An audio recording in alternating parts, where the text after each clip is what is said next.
makes sense!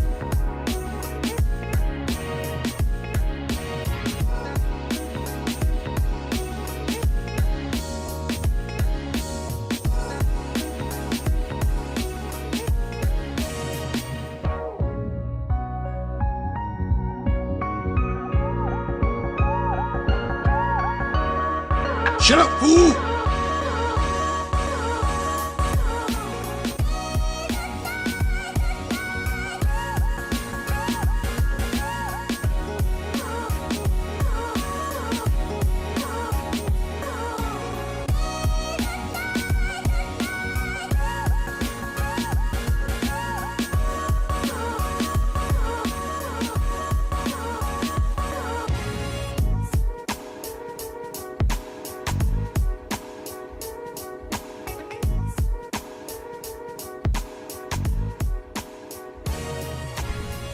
Test. Check 1 2. Check. A little quiet. Myron, turn me up. No, crank me up. 1 2. Test. Test. Yeah, there we go, baby. Nice and loud. Thanks, Myron. You're worth it.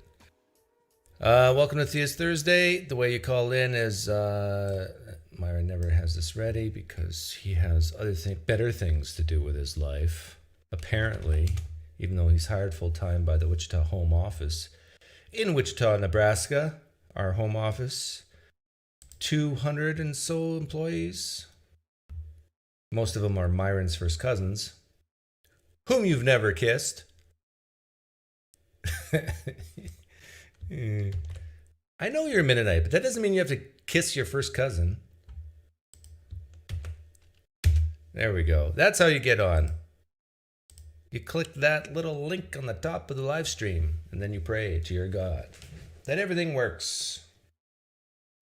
It's going well, Scott. So I was thinking, while we wait for the Theist to come in, oh, hang on. I'm having this prophecy, this vision. A guy named Matt wants to call in. Matt, are you out there? If your name's Matt, and you were thinking of calling in, I'm feeling it in my brain. Do you like the beard? I shaved off the mustache. Yeah, surely none will be standing here until the son of mustaches returns. We'll be left standing here. So I was thinking some questions I can ask theists. This applies to Muslims, Jews, Christians, Hindus, it doesn't matter. And if we standardize things like very, very sure means like, I'm very, very sure when I let go of this pen, it's going to fall towards the ground. Not very sure means it's going to rain this time next year in your city, on your block, on this day, 1 year from now. Not sure at all, right? Can't see that far in the future. How sure are you theists that your holy book, well, look at this. What's your name? Matt. Matt! I had this vision that... A premonition of that, huh? Yeah, I had a vision Matt would call in, and this is Matt. Wow. No setup there. That's right. No, Danny is your brother-in-law or something? That's right, yeah. Yeah, he told me. Familiar with Danny? Yeah, he told me you'd be calling. And you're not technically a theist, but I will allow it, right? Or are you a theist? Not a theist. Okay, but you want to know how to handle theist people? Yes. Yeah, you spike their drinks until they're really... Is that right? Till they're really drunk. And I tell you, when theists are drunk, they're very amenable. They will start saying, yeah, maybe the Bible isn't God's word. No, One way to do it. I'm kidding. So your wife is a Christian? No. What I'm dealing with is, so basically, I guess I'll give you a quick background. So I grew up in a, strongly Christian home, very conservative, borderline fundamentalist, I would say, and was, completely bought into that. Went to, I guess you could call it Bible college. Wanted to be a pastor or missionary or something like that. Long story short, came out of the other end of that as an atheist. and kind of kept it under wraps. But that was about 4 years ago, and I'm now at a point where I feel like I want to have, that conversation with my family and let them know what's going on. I think they've been curious because I haven't been going to church for all this time. And so I had the first of those conversations yesterday. I talked with my sister about it, and I felt like it went fairly well. She was emotional, she was sad, but I think she, handled it fine. And then she texted me today asking if she could get if I could send her some of my research, or like show her some of the things that I read that had convinced me specifically, I guess that the historicity of the resurrection is not something that I'm convinced of anymore. And so I would prefer to not just send her a list of articles or books or something like that. I feel like that would look, especially to my parents, like I'm trying to deconvert her, which is not my intention whatsoever. But I also don't want it to come across like I'm just, lost my faith willy-nilly or don't have any justification for what I believe or whatever the case may be. So Danny thought it might be a good idea to call in and see if you had any thoughts on that whole situation, how to approach it. Yeah. I got a curious question though. When you went to seminary, you went in as a Christian, fundamentalist Christian. You came out an atheist? Well, so it wasn't technically seminary. I went to Wheaton College, a small private Christian institution. I got an undergrad degree, a double major in ancient languages and biblical and theological studies. I wanted to translate the Bible or something like that. And then actually got a master's degree in biblical exegesis, which was kind of the continuation of what I had studied in undergrad. Were there any non-Christians there when you were there? No. No. Everyone at the school had to sign a statement of faith. So at least no out non-Christians. There, may have been a few people that didn't actually believe it, but everyone there was allegedly a Christian. Yeah. Because I was going to say, isn't it funny how your story is not unique? There's so many people who enter those types of colleges, a Christian, come out not. And what a Christian would want to say is, yeah, but how many people went in as an atheist or a non-believer and came out a Christian, but they don't allow them in. So right. You can't say that. Okay, but to the advice, I would really question why you even have a desire to, want them to think that you're justified. Like, let's say they don't come out and tell you, but in their brain, they're thinking of you as just being emotional and you left for emotional reasons and you have no real good justification. What if they actually believe that but they don't want to talk to you? How much would that trouble you? I guess it probably wouldn't, maybe all that much now that you ask it. I guess I feel like, well, this might play into it a little bit. I feel like, I don't know that my sister's reason for asking is necessarily she wants to reconvert me or something like that. I feel like she's genuinely confused because I feel like in our house growing up, we were kind of familiar with popular level apologetics, C.S. Lewis's Lord, Liar, Lunatic thing, and then Strobel's The Case for Christ and that kind of thing. And so I think she's genuinely confused. And I think maybe part of it is just I would want to maybe her kind of understand where I'm coming from. Yeah. What exactly did she ask you for? Do you remember? She said, I think she said, could I see your research? She said and then she said something she just doesn't understand why all these people would, die for a lie. Yeah, there you go.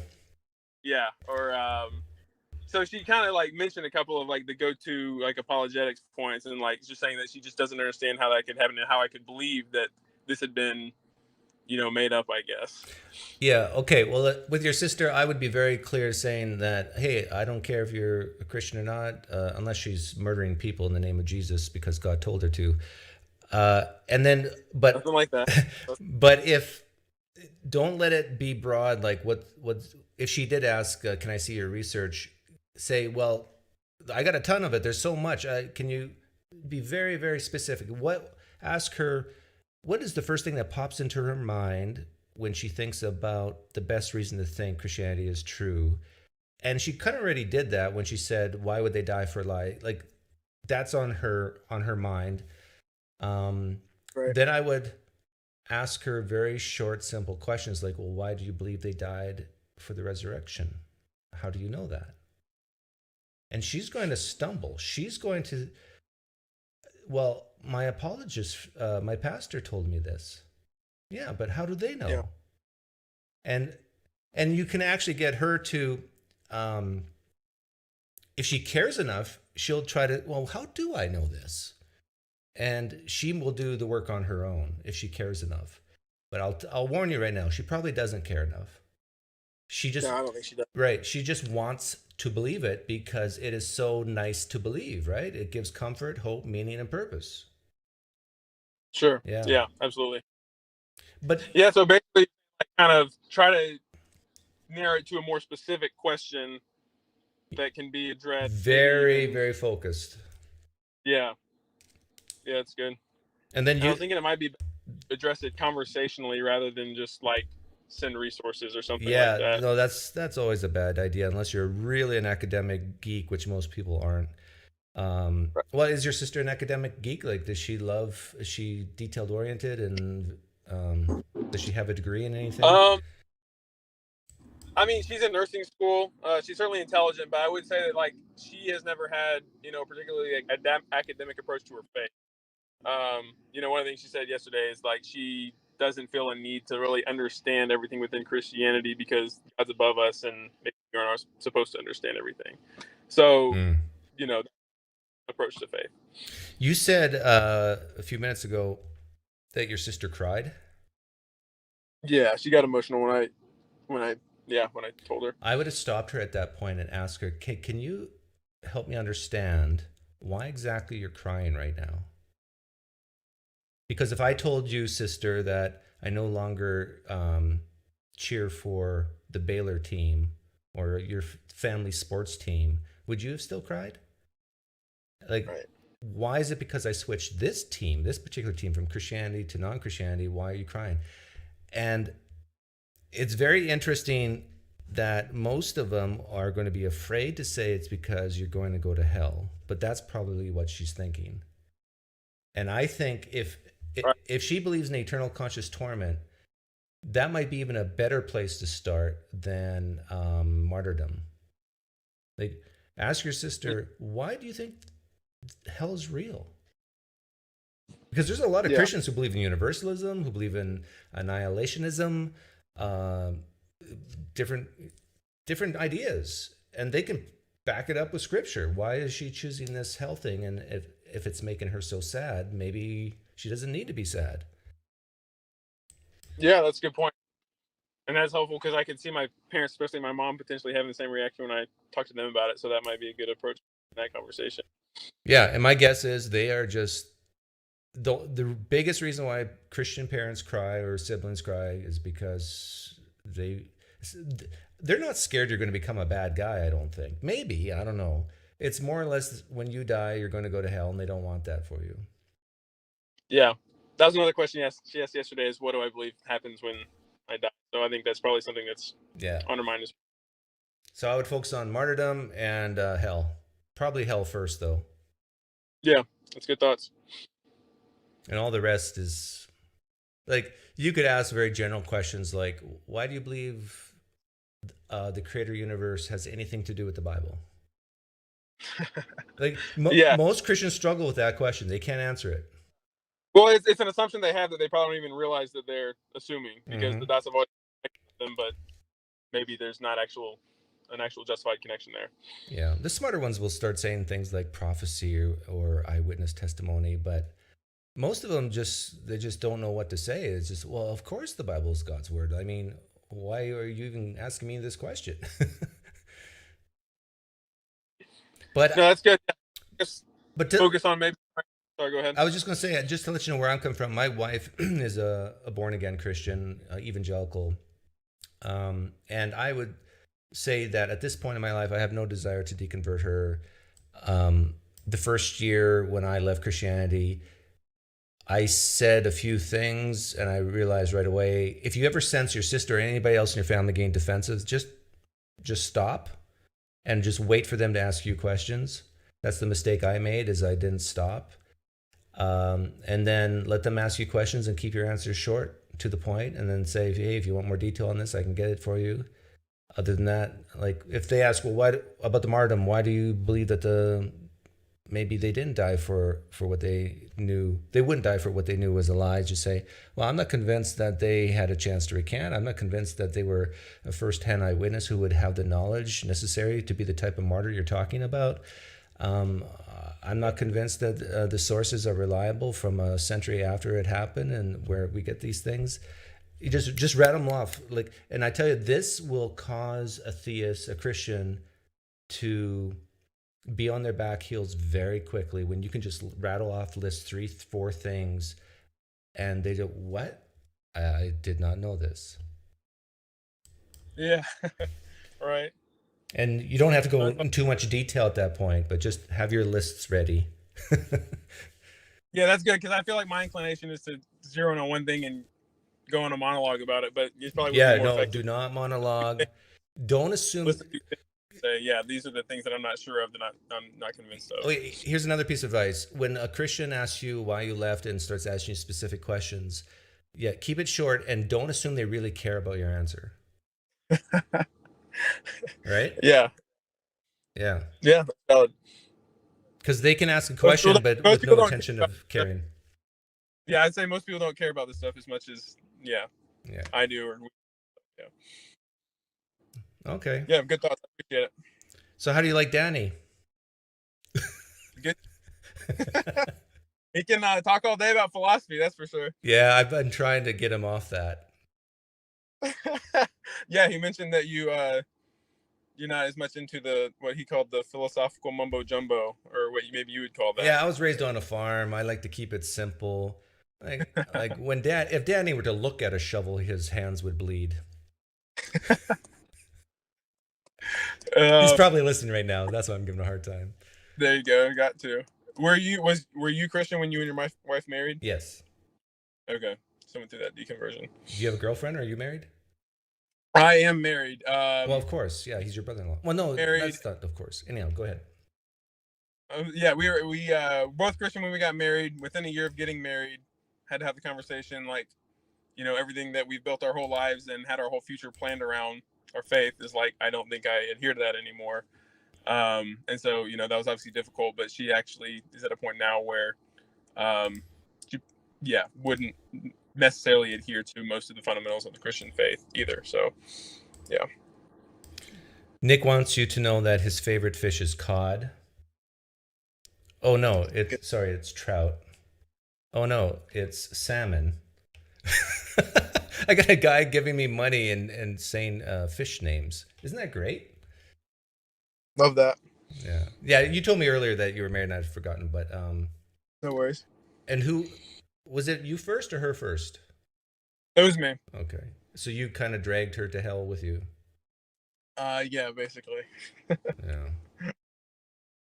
So that means you're gonna have in-law problems and your immediate family problems. All the above, and when we all live here in the same town together, so that makes it extra fun. Oh yeah. Another solution to your problems is to move 2,000 miles away. Problem is, I'm in my second year of medical school here, so I can't really move until I potentially match in 2 years. So stuck here for at least another couple of years. But it's definitely on the plan in the future to potentially, have some physical or geographical distance. Is Danny's sister like him? In a word, no. I would say not so much. I mean, I'd say maybe they have their similarities, but in the ways that you probably think of Danny, generally speaking, no. She's all very interested in the philosophical discussion. She says it's she calls it semantics, more or less. She's way better looking than Danny, though, I hope. I would certainly say that. Which is still pretty good. I mean, like, Danny's a good looking man, so you must have a very good looking wife. I'd say so, sure. But you haven't procreated yet. Not yet. Not planning to for for the foreseeable future. Okay. Yeah, just make sure you plan it out because it's very expensive to have kids nowadays. That's right. Y'all have kids? Yeah, I got two. But they're getting older now, 19 and 17. My son turned 17 today. So they were born into a Christian home before you deconverted? Yes. Yeah, my daughter can still remember the days when I was a Christian. Yeah. So that has a whole different dimension when you have kids involved as well. Oh, yeah. Yeah, definitely. But now both my kids, I don't know if they would call themselves atheists, but they're definitely not Christian. So my wife thinks if we get in a car accident, right now she'd be the only one who would go to heaven. Can you imagine? Oh, sure. Can you imagine that, like living your life like that? Yeah, that must create a lot of internal turmoil, I guess. Yeah, distress. Yeah. So I'm trying to. Well, I very gently over the years have tried to get her to believe in universalism or conditional annihilationism or something like that, but so far no good. I'm hoping that my sister will be somewhat open to that discussion, and I might help that. Actually, I have an older brother. I didn't mention this earlier, but he was one of the first people I told when I converted, and he would identify currently still as a Christian, but something within that universalist camp. And so, maybe the fact that Chris still thinks that maybe I have a chance of going to heaven, maybe that'll make it more likely that Lauren will be receptive to that kind of idea. So hopefully that'll. What do you think was the first thing that got the ball rolling for you? Like, what did you read one day and you said, oops? I think for me, I was raised with, once again, it was borderline fundamentalist kind of approach, especially to like a theology of the Bible, where it's, pretty much dictated, it's inspired, it's definitely inerrant. And so when I went to school and I started studying Bible and theology in kind of an academic setting, the first thing I think that I started to see where there were discrepancies within the biblical text. And, following that trail led me to kind of question a lot of different things. But I would say that was the first domino to fall, was seeing imperfections within the biblical text. Yeah. Certainly not the sufficient for losing my faith, but like, again, the first thing to go. Yeah, I think the stats are in on that someone born fundamentalist or raised in that type of family is more likely to Christianity than someone raised in a progressive Christian family. Yeah, that makes sense. Because they try to so airtight within, very conservative, and then when, something starts to unravel, it feels like the whole thing is just falling apart. Yeah, I guess. Whereas the progressives don't really know what they believe. It's a moving target. It's all just about feelings. Yeah. Something like that. Anyhow, good luck to you, Matt. Maybe come back someday and let me know how it went. Yeah, I really appreciate you taking the time. Okay. Enjoyed it. See ya. Take care.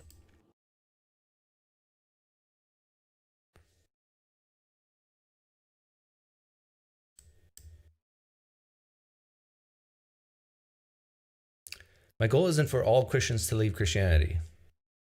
Just some of them. Right, Pops? Yeah, some of them really need it. It makes, if you,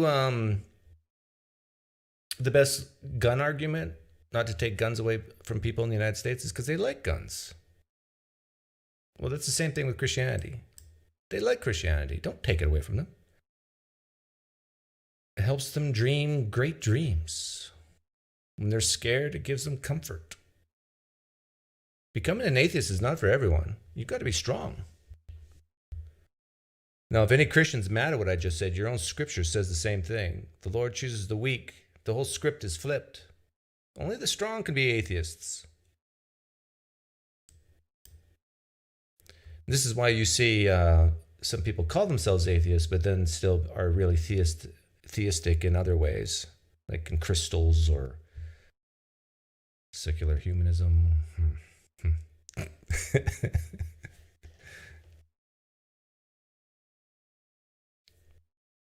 So what I was saying earlier, and feel free to call in, is, and Matt, you can do this too. Ask your sister, ask a Christian how confident they are, from very, very confident to very not confident, very, very sure, not sure. Standardize it with a baseline, like very, very confident is a pen falling. Weather raining a year from now in your hometown is not very confident at all. and then ask questions like, how sure are you that God exists? Very, very sure, very sure, sure, not sure. How confident are you the Bible's anything to do with this God? How confident, and if they say very sure, then how confident are you that specific things in the Bible are from God? Like walking on water, rising from the dead, spirits going into pigs, being dark for 3 hours all over the land. Get the theist, the Christian, to hear their own words come in their mouth about how confident they are on these things. And unless they say very, very confident, very, very sure on all these things, just the fact that they're going to hear their own voice say, I'm actually not too confident on this, is a great place to start.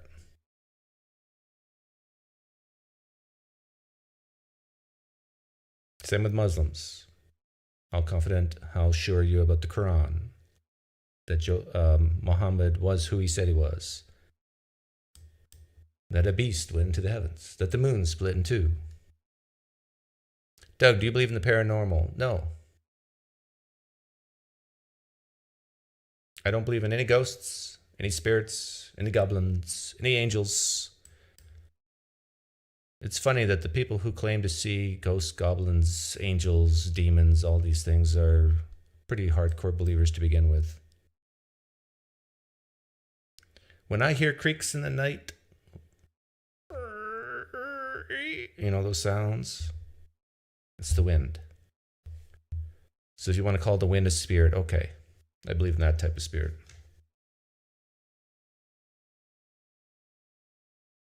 I don't believe in remote viewing, but my mind can be changed on all these things very, very easily. Incredibly easy.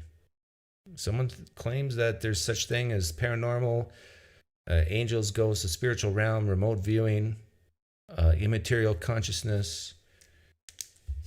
All I have to do is write a 6-digit number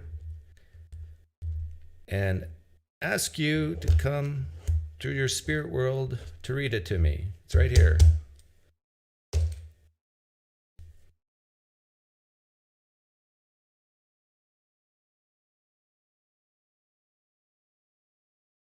Assuming the devil or Satan is real, would you have coffee with him and interview him on your channel and get his side of the story? Of course. That would be like, I'd be bigger than Fox News if I could snag Satan as a guest. I can just imagine Satan coming in. He would go like,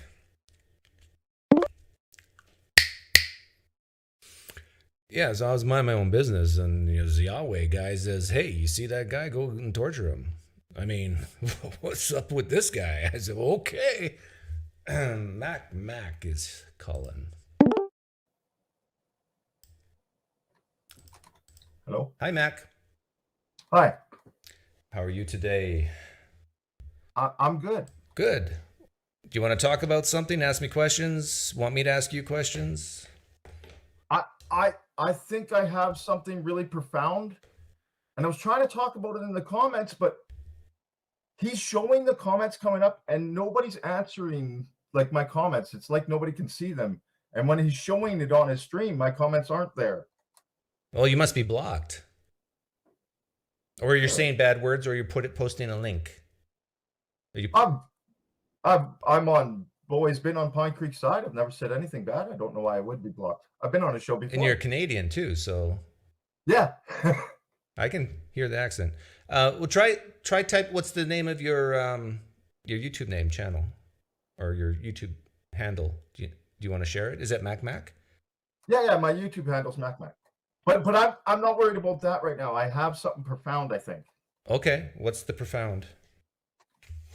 Okay. Why do certain people avoid questions, right? I mean, you've probably asked a million theists questions that they've avoided. Yeah. Why do some avoid questions? Yeah. Well, I know from personal experience that sometimes questions are formed really poorly and have like a ton of assumptions contained Oh, in yeah. them and are compound questions. Like, here's the worst type of question. The worst type of question is, hey, Doug, I got a question for you. I said, shoot.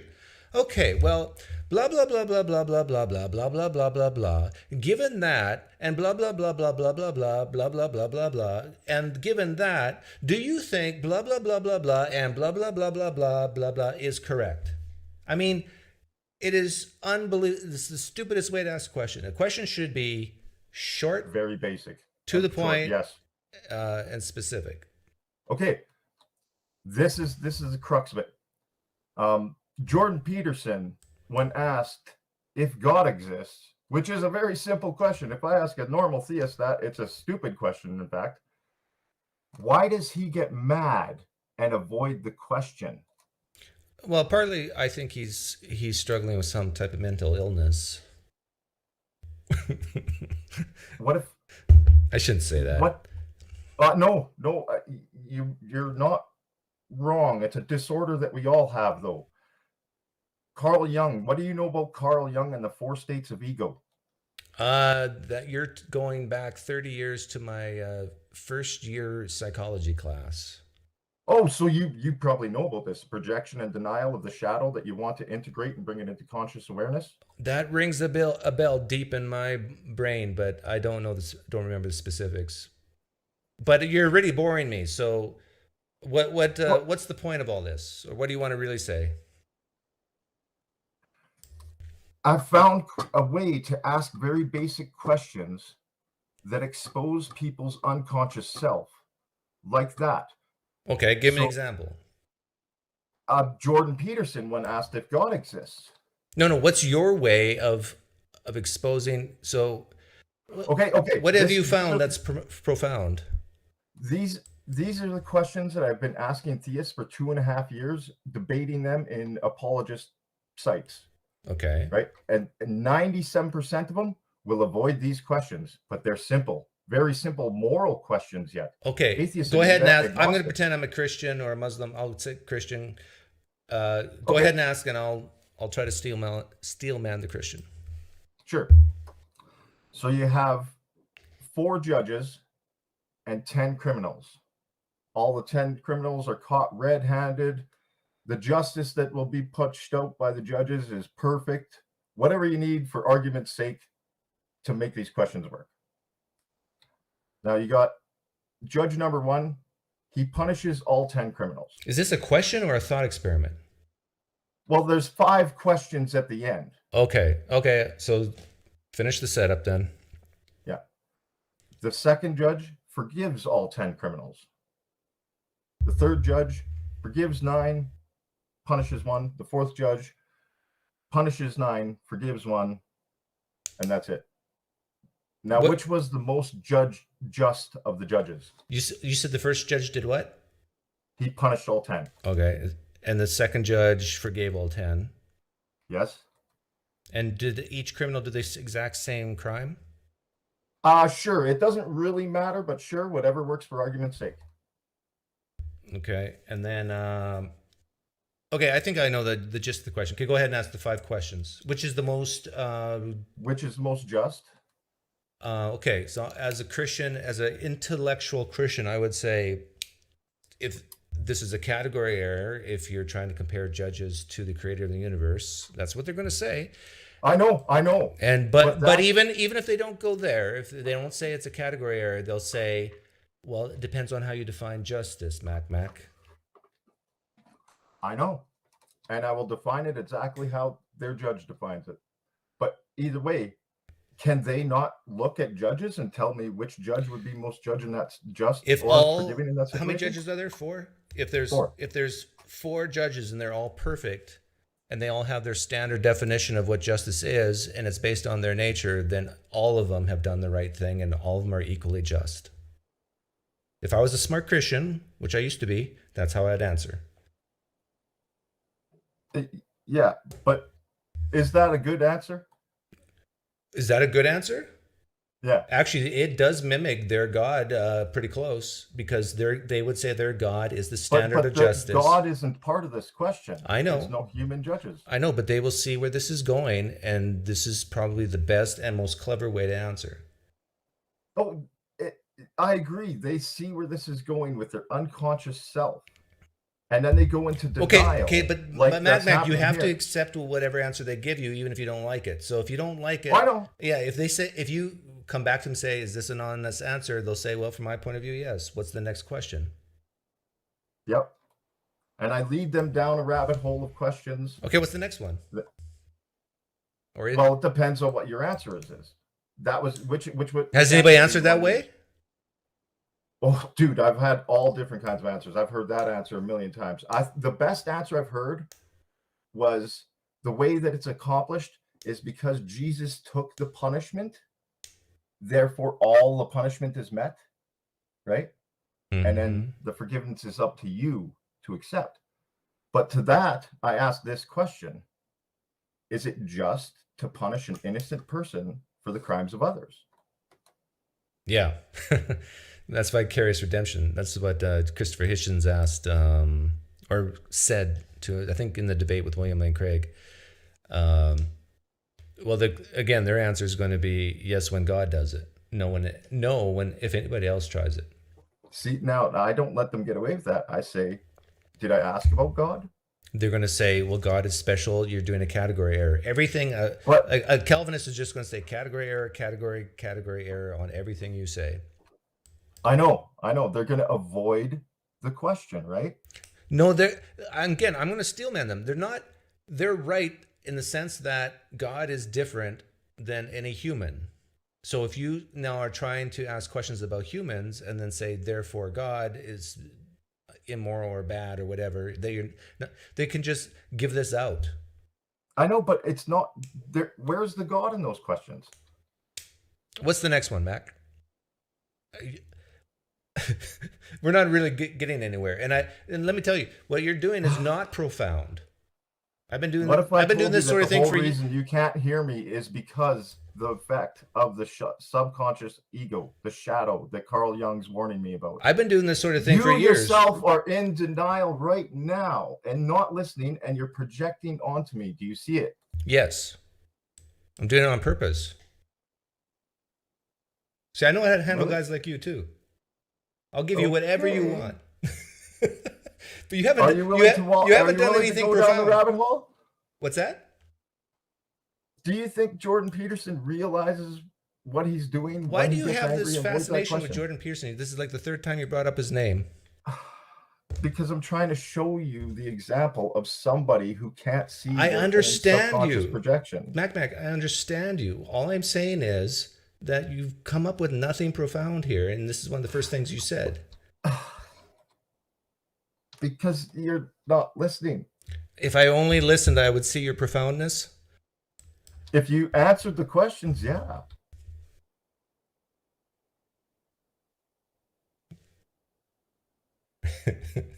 I know. Mac, you're not going to be an effective anti-apologist with this method. Really? Really? Because I've been doing it for 2.5 years, and I've used science, and I can actually predict that they will avoid the questions. I even know what. Oh, is that your measure of success? Is avoidance? Why don't you try to? No, my measure of success is eventually going to be. Why don't you try to measure to answer? Why don't you try to measure success in someone actually resonating with what you're saying? I have, and there are lots of people that totally resonate with what I'm saying, and they totally understand. Like, I'd use the appeal to emotion a lot, and people say, Doug doesn't appeal to emotion. I say, gosh darn it, yes it is, because I think this is what really moves people. Yeah, you got to get to their behavior. I agree. Yeah, so you got to get to them. You got to put them personally responsible for the questions of their beliefs. But when you start asking questions about justice, and they can just very easily answer category error, and then it's over, and you can say then you can say, but you didn't answer the question, and they'll say, yeah, okay, fine. Then what are you going to do, Mac? Well, then everybody gets to see that they just avoided the question. So it's about you looking good and them looking bad, right? No, that's not the purpose. Well, it sure sounds like it. I know, and that's the subconscious ego. So what's your real purpose of asking these types of questions? And don't get me To wrong, get I've asked the people same to type of realize- questions. To get people to realize that shadow, that unconscious self, and bring it to conscious awareness so it can be integrated and transmuted. Can now say But right now- repeat that in lay language, people can understand you. What does that actually mean? Can you explain it to Yes. like I'm a 5-year-old? Okay. Carl Jung? Don't say Carl. A 5-year-old's not going to care about Carl Jung. Say what you just said in the simplest terms ever. Are you going to interrupt me if I do? No, go ahead. Okay. I don't care what you say. Carl Jung is a guy, I'll explain who he did, who talked about the ego, the 4 states. You can't do it. See how you A 5-year-old's not going to know what an ego is. Listening. You're already in denial and projection, man. A 5-year-old's not going to know what an ego is. Yeah, I don't need to explain this to a 5-year-old, though, do I? You're not 5, are you? Most people have not taken any psychology courses. Most people I know, have heard of the word ego. But guess what? People can learn it if they read it, right? You can explain it to them, can't you? If you know it. What's an ego, Mac?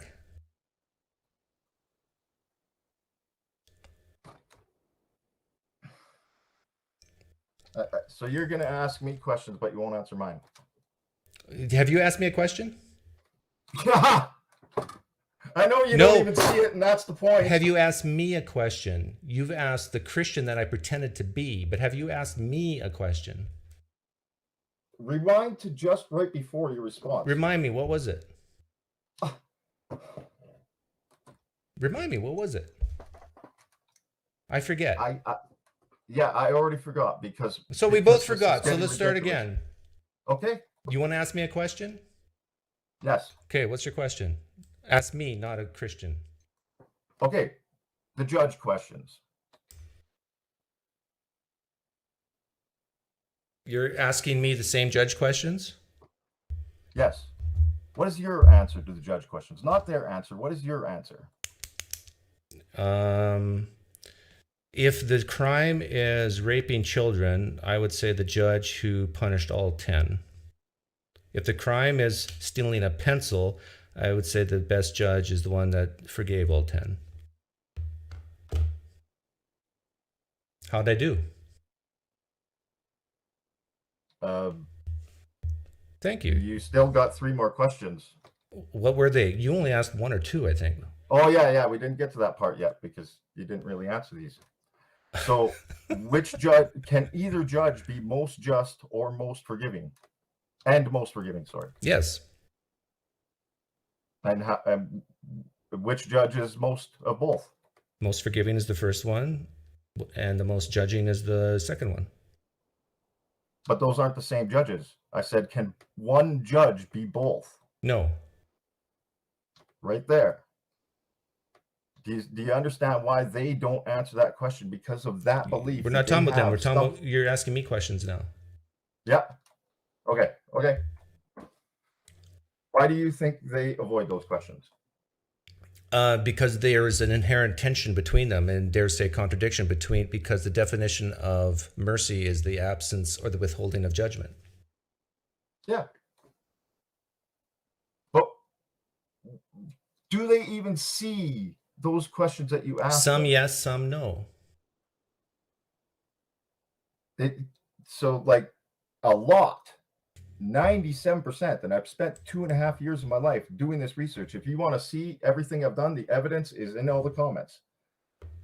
Most of them will go into avoidance of the question. Like you were saying, you're not wrong. That's exactly what they do. And it's denial and projection. They don't know. And special plea, yeah.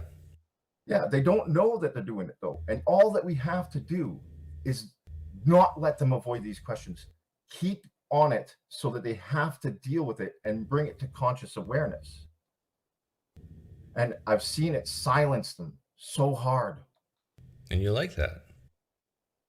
Well, I think it shows that they finally thought about it and Jordan Peterson, who should know all about Jung and the projection and the denial and trying to integrate that. You know what? The fact that he can't answer the question, does God exist, shows his subconscious ego, shows that shadow. I understand, and he doesn't see it. Mac, I understand exactly what you're saying, exactly what you're doing. Nothing you're doing is profound. I've been doing it for years, but you know, just the fact that you came on here makes me throw up in my mouth a little bit that I've been doing it too. Everybody's doing it. So that makes it right. The politicians, every question that gets avoided, right? Look at politicians. You know, to be fair to they myself, don't answer anything. To be fair to myself, I've really backed off on that in the last, I don't know, few months, because I'm realizing that there's something deeper going on. Yes. It's that denial, that subconscious. No, it's the need of, it's what I've said for years. It's the need for hope, meaning, and purpose, comfort. And so they're willing to do this trade-off between a tension, a contradiction in their belief system, and what it gives them. I don't agree. Okay. With that. Well, thanks for coming on, Matt. Almost everything else you've said, though. Take care. On par, but Deepak. Hey, I can see you. I can hear you now. Hey, it's been a long time. Where have you been? Elsewhere, doing other things. It's been busy few months for what I work on and where destroying the world with AI. Yeah, more like making sure we're the ones to do it and not the other companies. Yeah.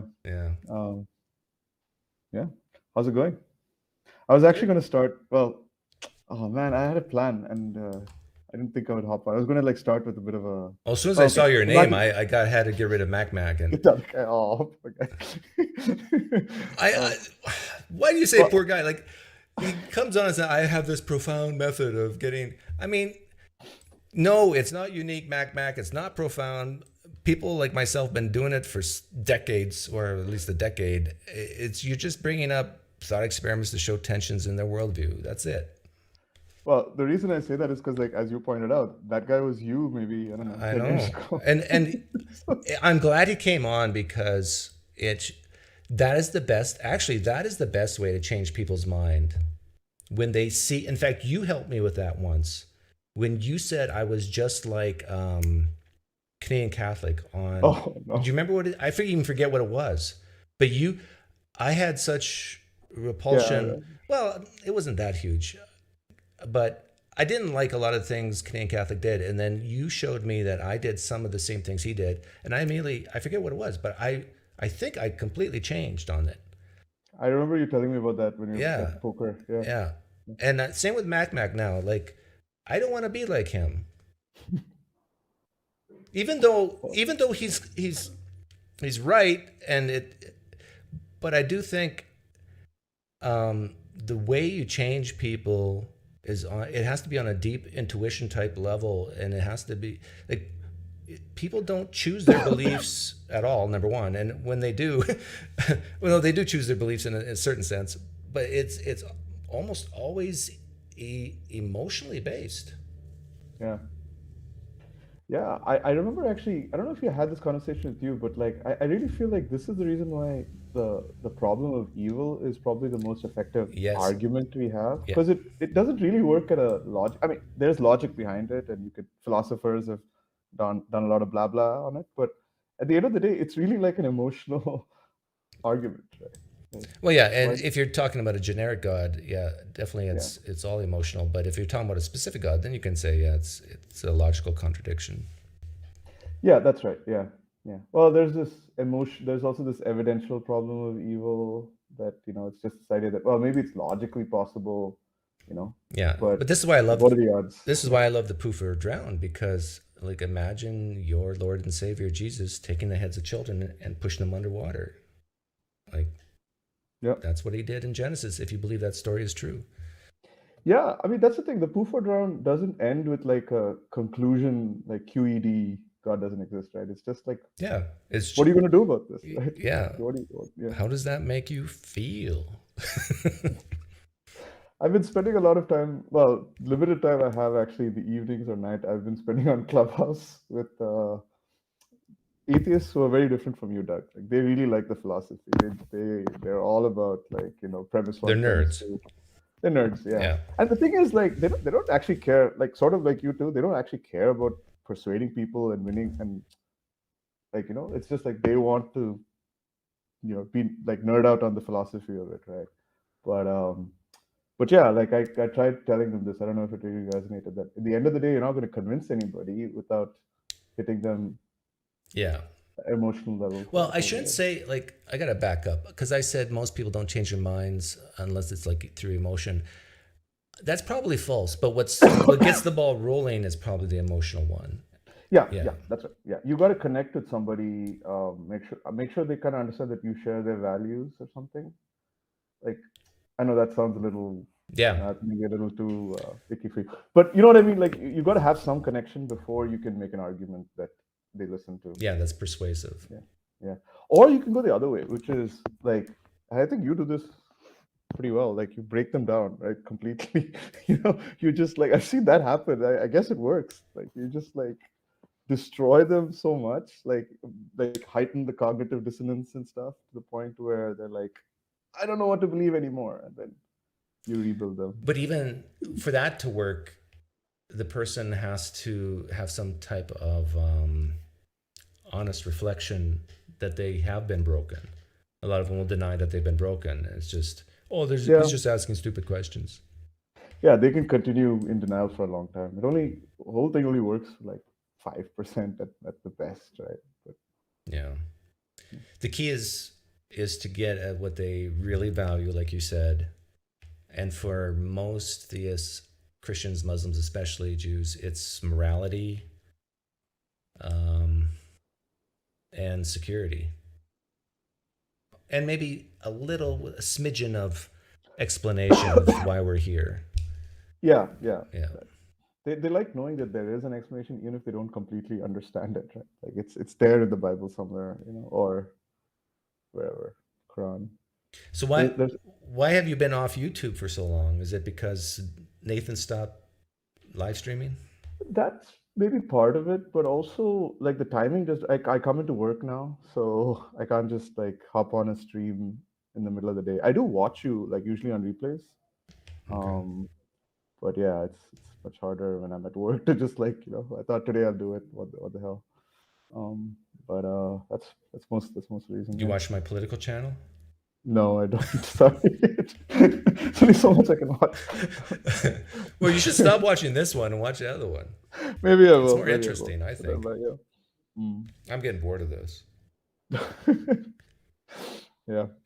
Should I stop? Do whatever makes you happy, right? Like if you're enjoying it. If you're enjoying the political thing more, then there's certainly more to discuss. Politics never ends. Yeah. I don't know. Like I still enjoy like the conversation I had with Matt earlier. I missed that. I just hopped on. He was right at the beginning of. He's a non-Christian, but he wanted advice on how to deal with his Christian in-laws and family, I think, and so that's useful, I think, to share ideas. But like the older I get, the more I realize just some people really need it. It gives them comfort. And what are we really doing here? Like, I don't even have the desire to go through my YouTube feed and look at all the like Reasonable Faith, Capturing Christianity, Trinity Radio, all these like nothing the enemy says. I want to see what they have to say. Like it's just that's natural. Like you move on, right? Like you're interested in something for a while, like maybe poker, and then you get not exactly bored, but you want to do something else. I mean, I don't think that's. Speaking of which, I haven't seen you at poker in a while. Yeah, look, I just have, especially on weekends and stuff. It's very hard. So, I saw an AI yesterday that it records a conversation. You hit record, and then when you hit stop, it gives a nice paragraph summary of what was spoken about, who spoke it, and then it provides a transcript. It was amazing. Yep. They're just going to get better and better. It's like, why do we need court reporters anymore? Right? Why do we need programmers anymore? Why do we need like YouTube hosts anymore? I don't know. So are we really moving to a point in society where we have to have universal basic income because people are no longer needed? I mean, maybe. I don't know whether there's like, at what point you can really actually replace people with machines, like at large, but I don't know. Have they done puzzle solving with AIs to see if they're better than humans? Like what kind of puzzles? Like logic? Like very wordy puzzles where you even the way certain things are phrased appeals to an emotion that you need to solve the puzzle. Like if an AI can start doing that stuff, then I'll start to get really scared. It's actually interesting you say that, because that's actually one of the areas where they struggle a lot. Is like you. So for example, suppose you like have a puzzle like this, right? Like imagine that 6 was an odd number. Would 7 be even or odd, right? Like they would just never be able to answer that. Like they wouldn't even know what you're talking about, right? Like they're so like the model has been trained to think about 6 as an even number, that even like giving these hypotheticals that are false, they just can't handle. Yeah. Not very well, at least. So that's actually one of my areas of research, is to make them better at that. So AI is basically too autistic. Yeah, well, I don't know if that. Yeah, sort of, in a sense. Yeah, they also don't. They're also like make up stuff, right? They don't really know the difference between stuff it's making up and stuff that's actually true, right? Like you ask it for a, I don't know, like the name, like is I don't know, do cell phones cause cancer? And it'll give you like all these like, medical journal references that are completely made up. Right? It'll just make up entire citations that don't exist. Whoa. Yeah. I thought it would scour the internet to find real citations. You would think so, but the problem is it reads the internet and then it condenses it down into a weird like mix of things that it remembers and things that it's made up, right? Kind of like what we do. But it can't tell the difference. It has no way of going back and like checking, does this actually exist or not? Well, now we're getting profound, because how do we tell the difference? It's getting tougher and tougher, right? I wonder. Yeah, I don't know. Like I saw the other day that Trump said he was going to be arrested, and then people tweeting pictures that look like Trump's being put in handcuffs, and oh god, and it's like the best Photoshop ever, but it's still Photoshop. Yeah, that's the other thing. It's going to be, how do you even know like evidence? What does evidence mean anymore when you can fake a video, you can fake a picture, right? Yeah, like you could be someone else with a deep fake of my friend Deepak. Yep. Brave new world. Anyway. Yeah, we should let some theists come in. Yeah. Well, good seeing you again. Nice to see you again. Yeah, it's really good to see you. Yeah, take care.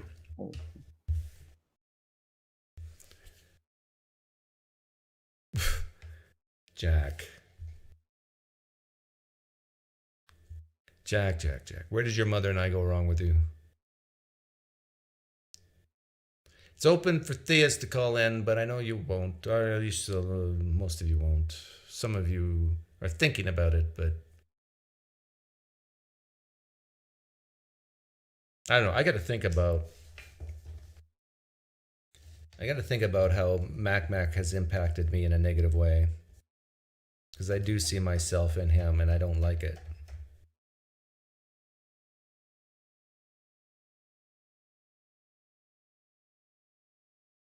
Maybe it's just because I don't like his thought experiment, because it's too long, too complicated. Like, you got to keep things really simple. Like when you start talking about 4 different judges.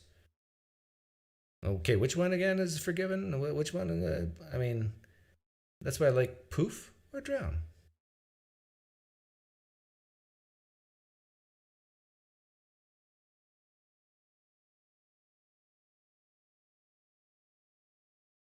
But the answers I gave to his questions on behalf of the Christian, these are real answers that Christians will give.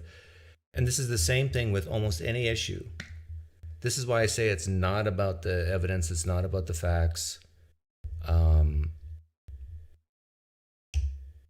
You can tell people that the evidence for martyrdom is not that great, or not good, we don't know, we can't, it still doesn't make a dent to them.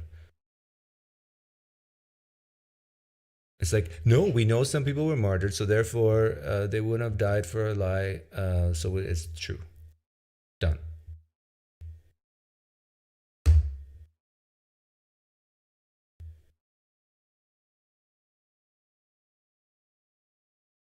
You're nothing like Mac. Well, thank you, Sacred Hogwash. Poor Mac. He can't even defend himself because he said he... You know what? My intuitions, I think, were correct. When he said he couldn't type anything, I said, okay, you're probably blocked. I can see him saying something that would cause me to block him.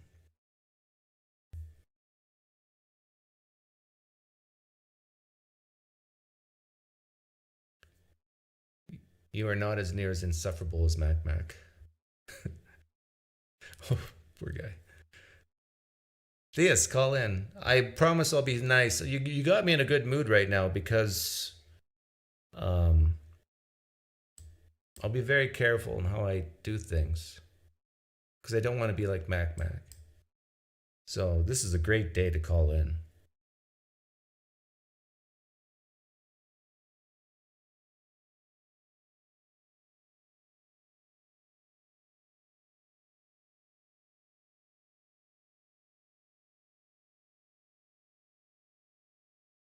How does one get blocked? That's a good question. Well, there's some clear, obvious ways to get blocked on my channel, and that is to overtly spam it, which means put the same thing in many different comments.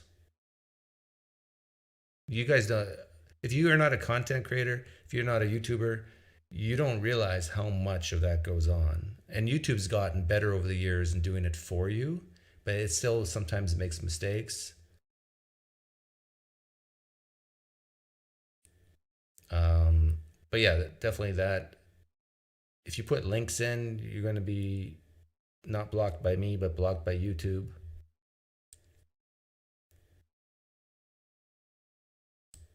But oftentimes I block people through attrition. It's just I read what they say,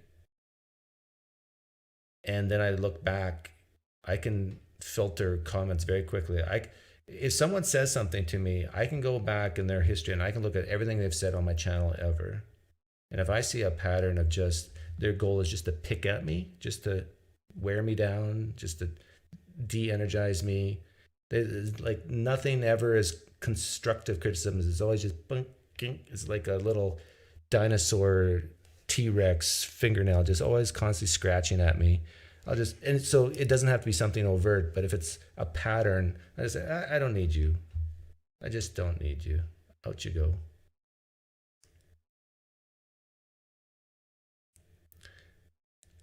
Oftentimes I can tell if this is someone's first comment on my channel, because it's usually very negative, but yet very general, nothing specific.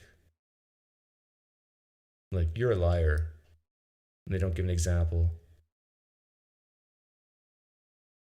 I usually do one or two things. I either block them or I welcome them to my channel, depending on what mood I'm in. I'll say, hey, you're new here, welcome. I kill them with kindness, or I block them. And toss of a coin, which one I'll do on a given day. Are you still in Canada or in the US of A? No, I've lived in the United States for 26 years and I've lived in Canada for 26 years, give or take. See, like Tim West, what you just said here is bothersome. Like, it's one of those picking things. I thought you said you had no emotions. Glad you have them. Like, I've said, be more dead inside. Not that I am dead inside. And when I do say that, it's obviously I'm joking. I'm a human being. So Tim West, like you're on the edge. You're showing a pattern of you just want to pick at me. You just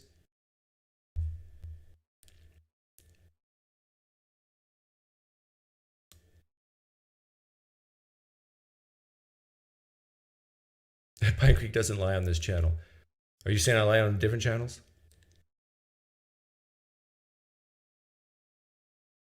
Such a heavy disparity between those responses, Doug. Yeah, Jerome, but they're both very effective.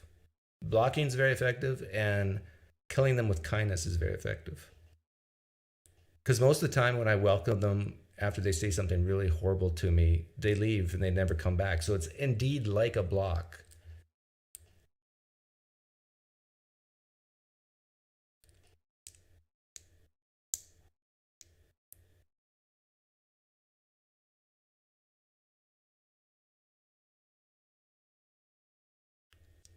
Any theists here listening? I guess I should do a poll.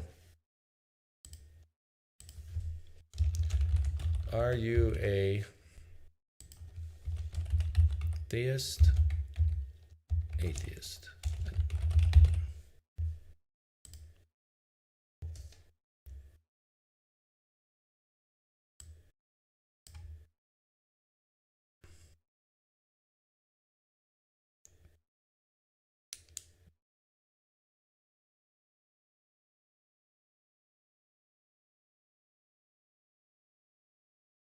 They don't like you on the religious channels. I posed your pine wood test with a wet paper challenge.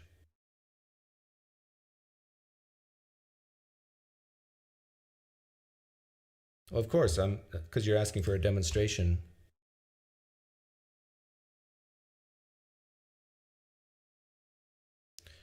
No, Shadow 9449. We're gonna make this a true dichotomy. There's no wiggling out. Choose this day who you will serve. Atheism or theism?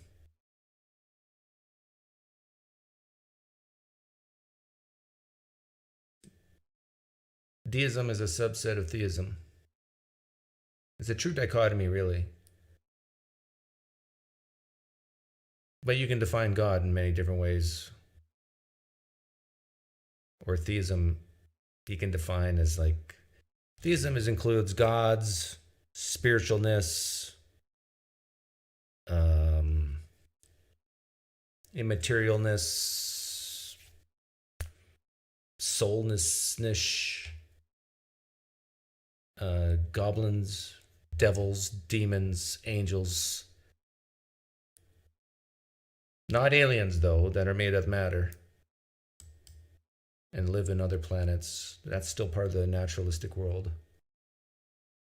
So if you believe in all that stuff, some of that stuff, you're a theist. 75-25. Actually, I don't think I've ever seen it that high. Welcome, theists. 26% of you are theists. Why aren't you calling in? I'm a nice guy.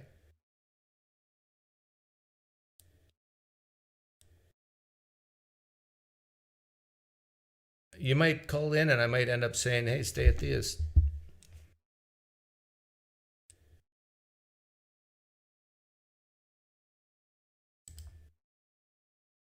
Like I said, atheism is not for everyone.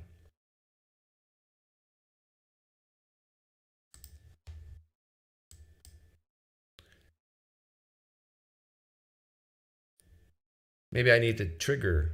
Like I would say, and I'm not lying here. I mean, I'm not doing it just to trigger. I honestly believe this. I think the more needy you are, the more likely you are to be a theist. But even within atheism, people will... Eylias. I call him Eylias, but I think he's Eylias. You're still watching my channel? Hi there, PineCreek. Hello. I need to apologize to you. Why? Well, I just feel sorry about how bad Russia's doing. Oh yeah. On a scale of 1 to 10, how much do you like me? Like you? Yeah, you like me, don't you? You know, the only thing I like you about you is that background that you have on your channel. It's really nice. I like the colors. It's really like soothing, right? Yeah, it's like it's a psychology room, you know, like yeah. It's very nice to look at, right? That's the only thing. You're gonna become an atheist. Nah, we already were atheists for 70 years. We don't want that. We don't want that, PineCreek. Okay, what did you want to say to me or ask me today?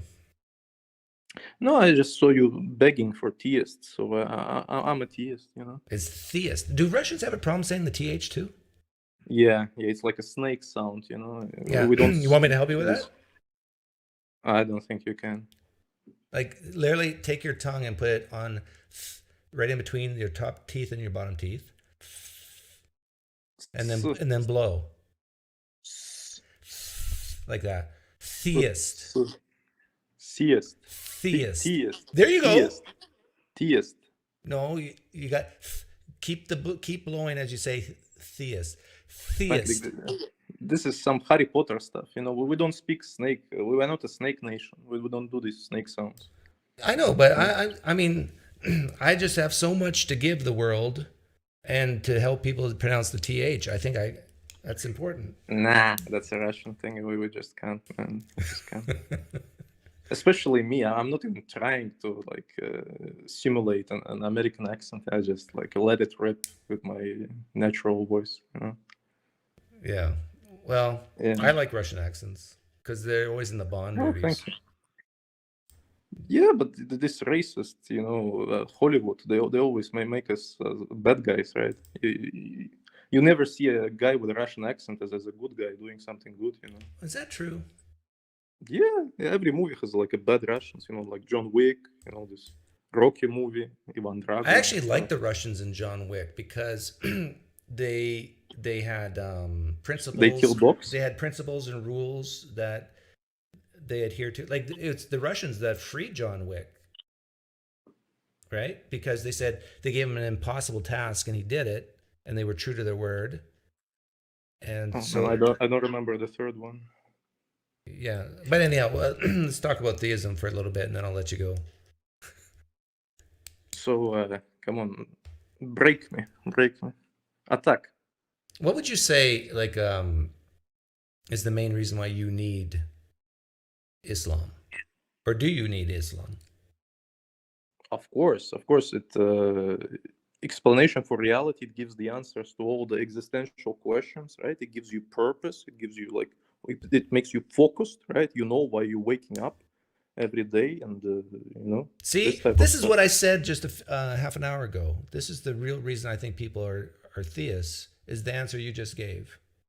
Now, okay. But the question I guess would be, let's say you got in a car accident and they messed with your brain and you became an atheist. Like, do you think you would become a nihilist and kill yourself, or? Yeah, probably. Like. Atheistic life, it's like it's a path to hedonism. You know the word hedonism. I'm pronouncing it wrong. Hedonism. Hedonism, and hedonism leads to depression, and depression leads to, you know, like oofing yourself. So how would you explain me then? Because you've known me for years now, or at least one. How you know I'm not a hedonist? You know I promote family values, and I'm a conservative, and what explains me? Conservatism is just a branch of. Okay, I don't want to get political, but you know that I'm not on the edge of killing myself, not even close. I enjoy my life. I have a good life here in the United States. Why, as an atheist, am I not those things that you describe? I don't know, maybe because you are like a wealthy white guy or something, and you have too much entertainment around you, right? You're still like in this hedonistic stuff. Right, you're still enjoying all the like worldly pleasures and stuff. Maybe that's the reason. But it's a fact that majority of atheists, right, majority of people without a goal in their life, right, they eventually just get depressed. Right, the highest rates of depression where, right? We know where. Is that true? Yeah. Of course, those like super wealthy countries like Sweden. No, right? about like, atheism though, like. do you think the highest rates of depression, like this is a falsifiable claim that we can figure out if it's true or not, is the rate of depression the highest among atheists? No, Western countries, I mean, Western countries. Okay. But they are mostly atheistic anyway, like, or like trending in that direction. I think they should be there. Well, it is, Really? if that's true, like if you compare United States to a country that's impoverished, could it be because their life is so bad that they don't even have time to think about being depressed? I mean, they're just in survival mode all the time. They got the cortisones, they got the dopamine, not dopamine, but they're in flight mode. So it kind of blocks the depressive mode. Maybe. Yeah. But I tend to agree with you that the more wealthy a nation gets, the more they become lazy, and potentially depressed. They lose meaning. Like you. Yeah, it's like the saying, good times create like weak men create hard times create strong men create good times, and the loop goes on. Thanks, Joe Rogan. Nah, that's not Joe Rogan. It's just basic stuff. Yeah, Joe Rogan has said that often. But like atheism, like there's nothing there. You're right. Literally nothing there is nothing there. I agree with you. And it's destructive, right? It's not good for society to be atheist. Now that's an interesting claim, because we can, depending on what you mean by good society, if we can define that with certain metrics, we can actually falsify that, right? So what would be a metric on whether a society is good or not? I would say things like the number of rapes, the number of murders. Okay, thank you. Just making my point. Okay. Like the most craziest countries, where are they? Like USA? So is the rate of rape and murder lower or higher in the United States, or let's say? Absolutely. Man, there is no rape in Qatar. Or an Islamic country in Africa. Islamic country in Africa. Like we could look up these stats, I think, but maybe we could question the stats in the Islamic. But it's not only on rape. It's like also the basic stuff, like the morality of the society, right? In Muslim countries, you don't have the vices that you have in your societies, right? Because just look at the vices. Vices. There you go. Right? See, vices. If we're going to accomplish something today, I'm going to get you to speak with a perfect mixture of American and English. American and Canadian English. Yeah, I really want to do that because I need English. I need English to interrogate. Like, can you even pretend to be me in an accent? No, I don't think so. No, I don't think so. I am Russian. I'm going to tear off your head like a rubber chicken. No, this is the Hollywood. These are the Hollywood movies, right? Every time you try to simulate the Russian accent, you say some menacing stuff, right? When the Hollywood movies portray a Russian, they usually hire Russian actors, but when they don't and people do accents, they sound just like you. Well, they sound just like me, but they say like menacing stuff. Well, so do you. You say menacing stuff. What? No, I don't do that. What menacing stuff? Name one. Allah will put disbelievers into hell. Yeah, this is a punishment for crimes. Are you against punishing criminals or something? If a guy committed a crime, he needs to be punished, right? It's not Christianity. We don't punish people for the crimes. I tend to agree in personal responsibility. So yeah, but the question is, even murder, which is probably the worst crime you can do. Well, torture and then murder. Like infinite, eternal punishment?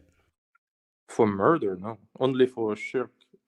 If you associate partnership with Allah. See, this is where you lose me and a lot of atheists, because shirk is basically disbelief, right? Yeah. So not believing a proposition is worse than murder?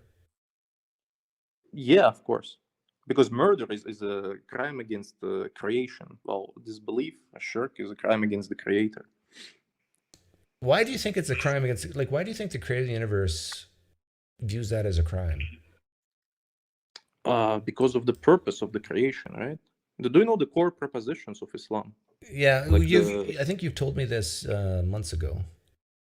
But But I don't think do you we understand how a guy like me can hear that the creator of the universe gets offended if people don't believe in him?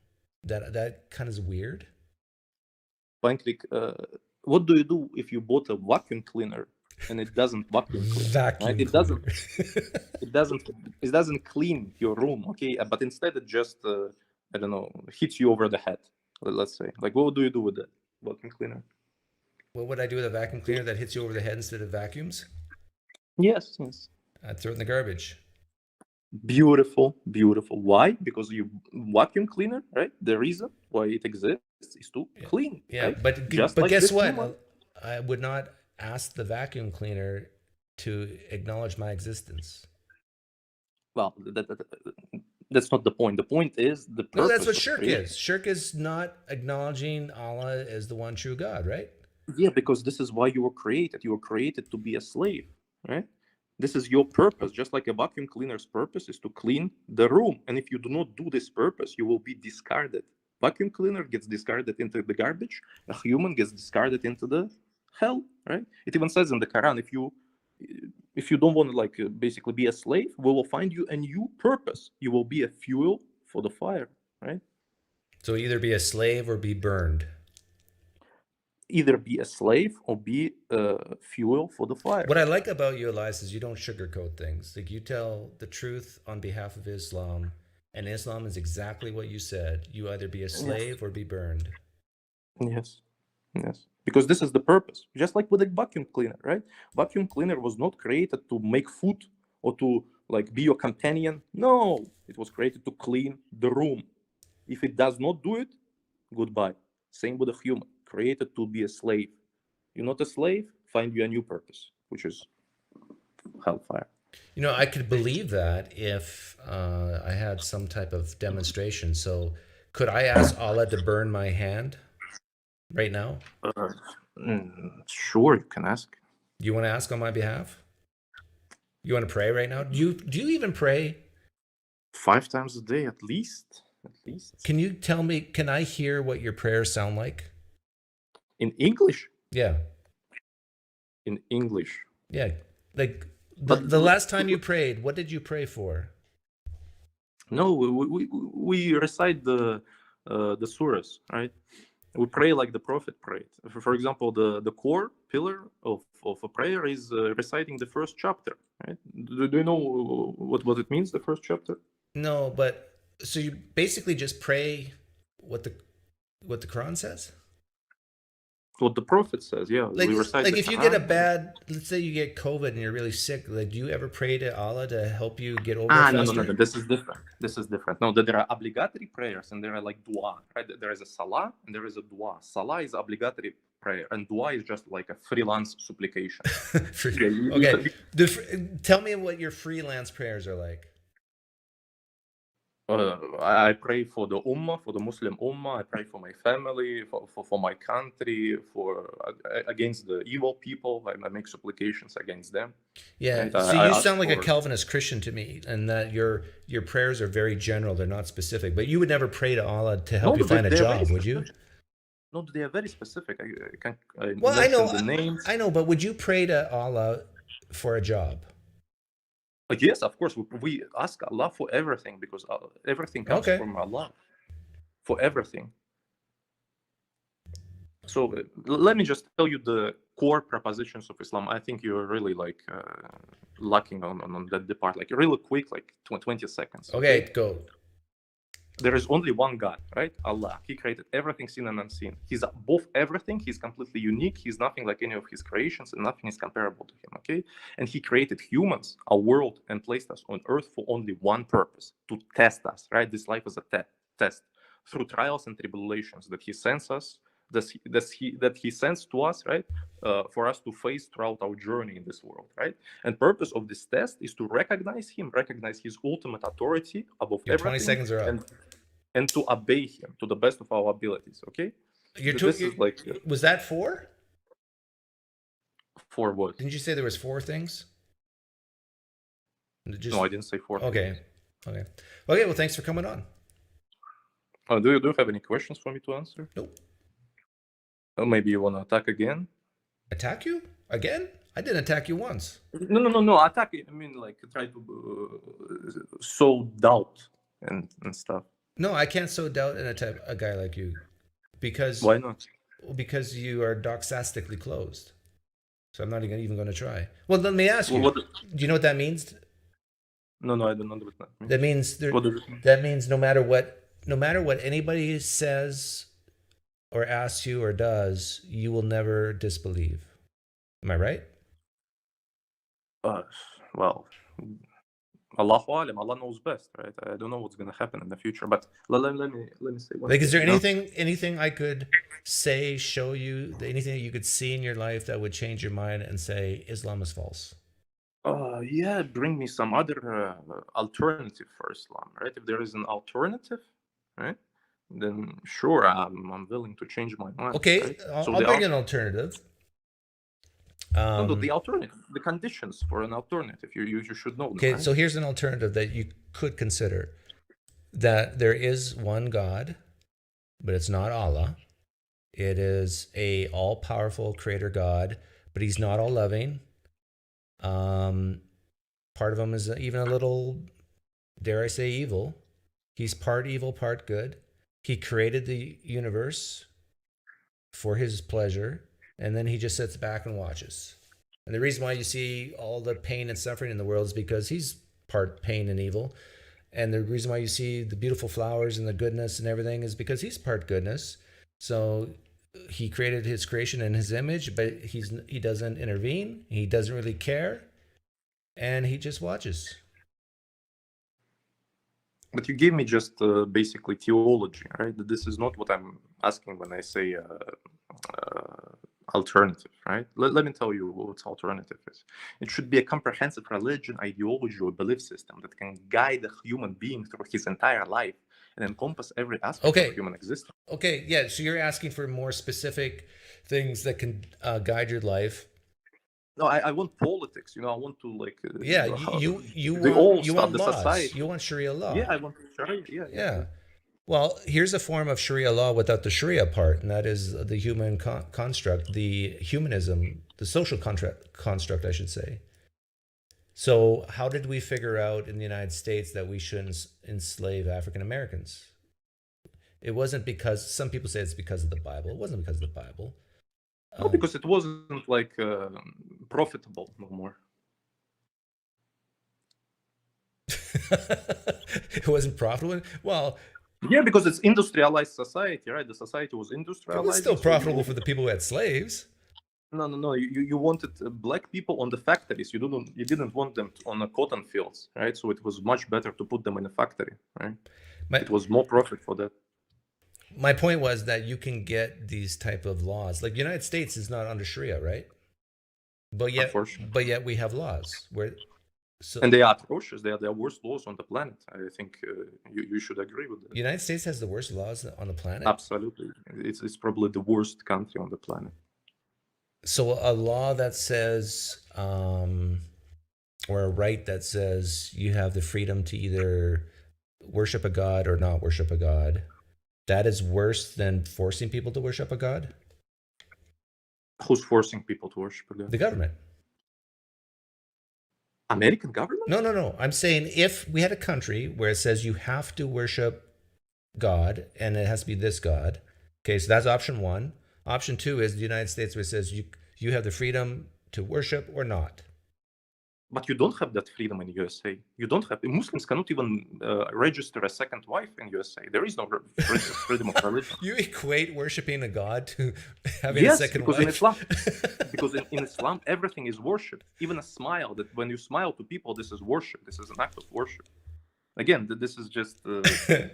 I think you went that route because you know that it's a no-brainer. Like it is better to have the freedom to worship or not, versus being forced to worship. Freedom. People don't have freedom in USA. Man, aren't you supposed to be like right-wing conservative? Right? I agree, but there's more free and less free, right? And USA is not free. You have Guantanamo Bay, for God's sake. How can you say this is... When you start going in like that type of tangent, have a good day. I mean, it's amazing he lasted that long.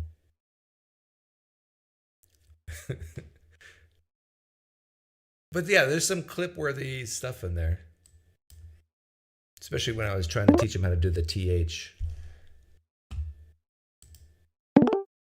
Nate.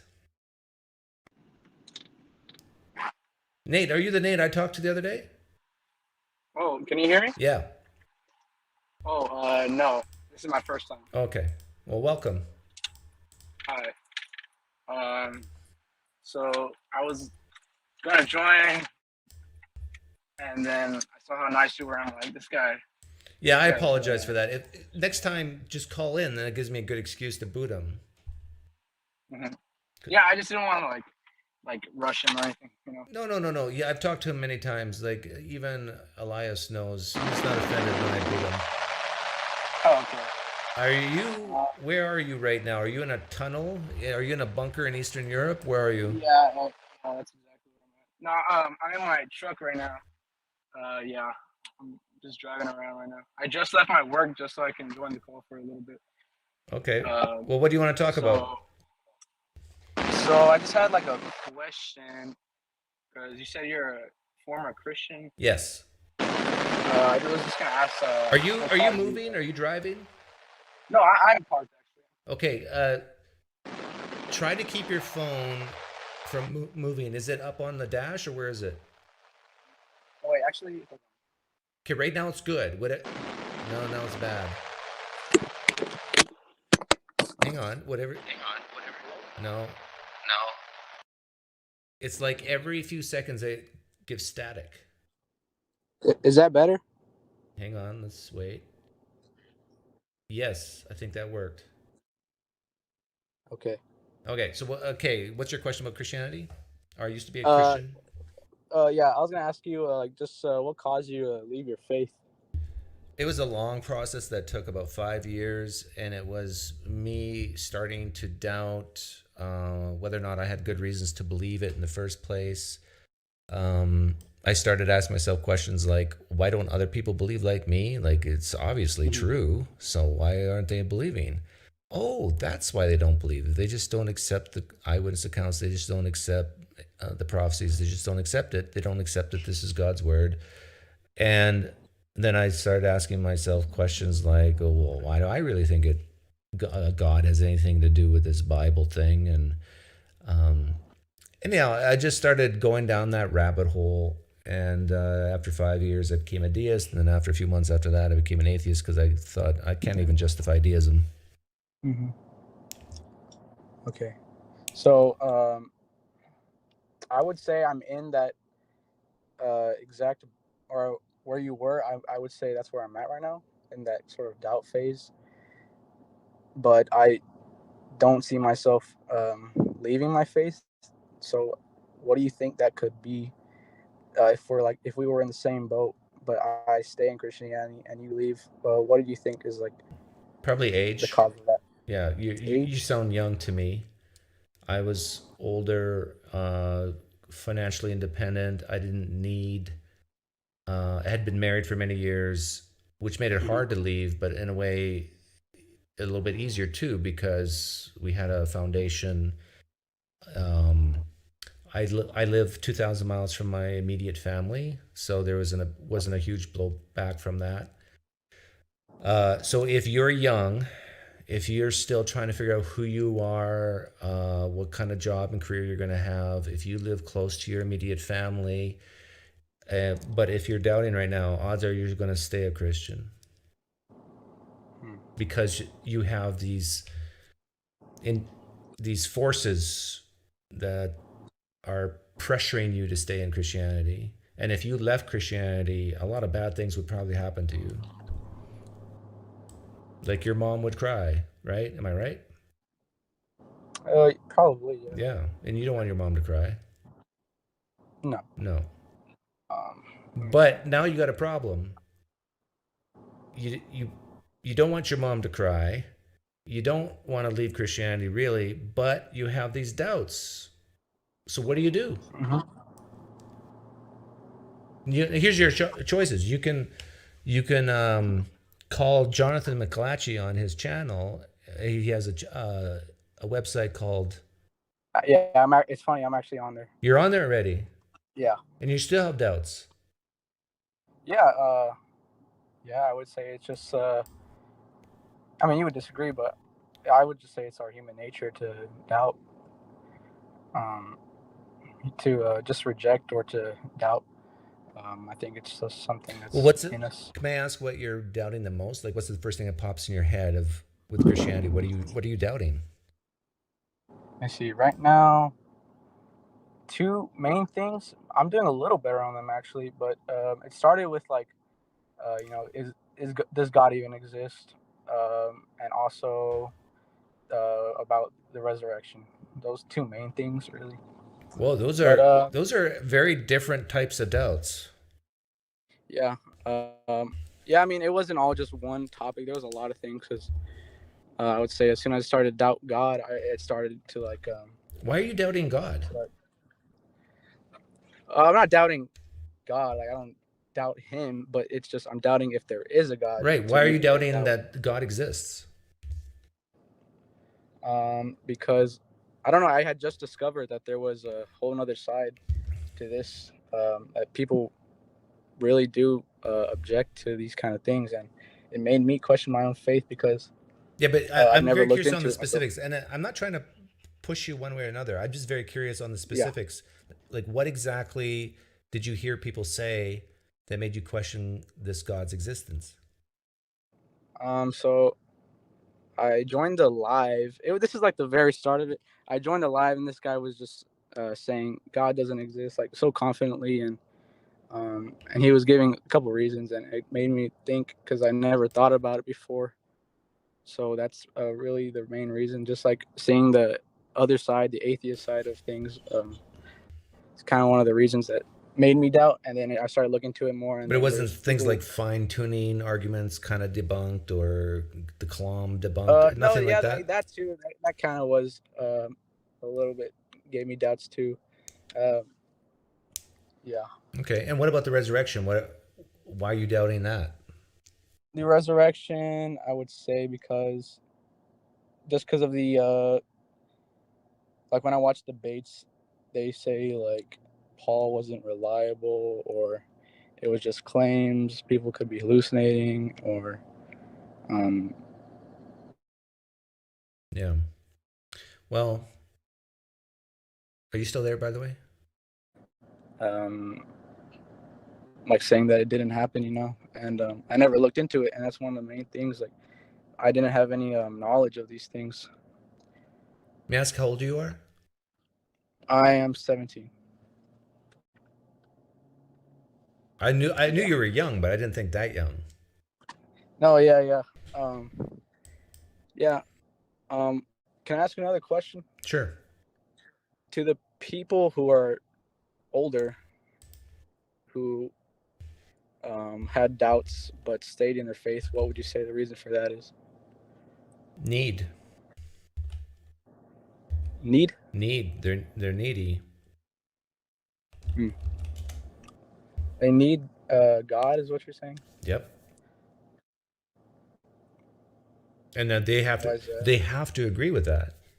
They need, if they're Christian and they say, oh, Doug is just being Doug, he's saying, oh, we're needy, but yet they have to agree with me. They have to, according to their own scriptures. They need their sins forgiven. They need eternal life. Mm-hmm. They need an explanation of why they're here and their purpose. Just like the Muslim guy, he said the same thing. So if a person has these doubts like you have, and if their neediness is very low, they're out. But if their neediness is high, they're in. They stay. Yeah.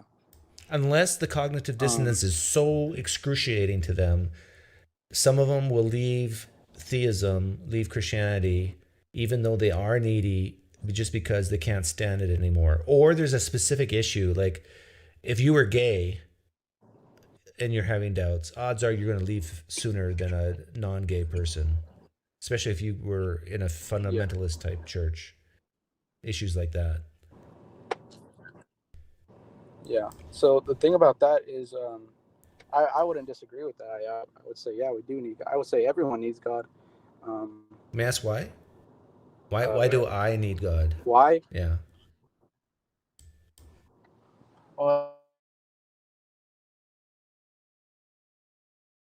I can't hear you right now. Oh, well, please don't go. I can't hear you. So, you know what? Try refreshing. Oh, hang on. Yeah, you're still staticky. Do what you did before. Whatever it was. Hello? I can hear you. Why do I need God? Okay. I would just say, so this might not make sense on your perspective, but I would say because all of us are fallen, and I think God is from my perspective, the light of our life that we need.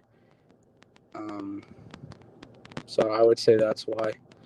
Okay, but I'll be honest with you. I'm a pretty happy guy, content guy, peaceful guy. I don't need to pray to God to pay my electric bill. I'm in good health. Yeah. I don't believe a heaven exists or a hell exists. Why do I need Jesus?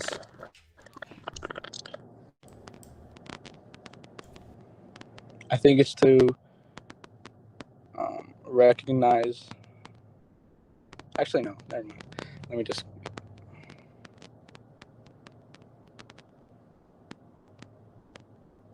Like even. I would say you don't need God to pay your electric bill. That's true. Like, do I need God to be peaceful and content?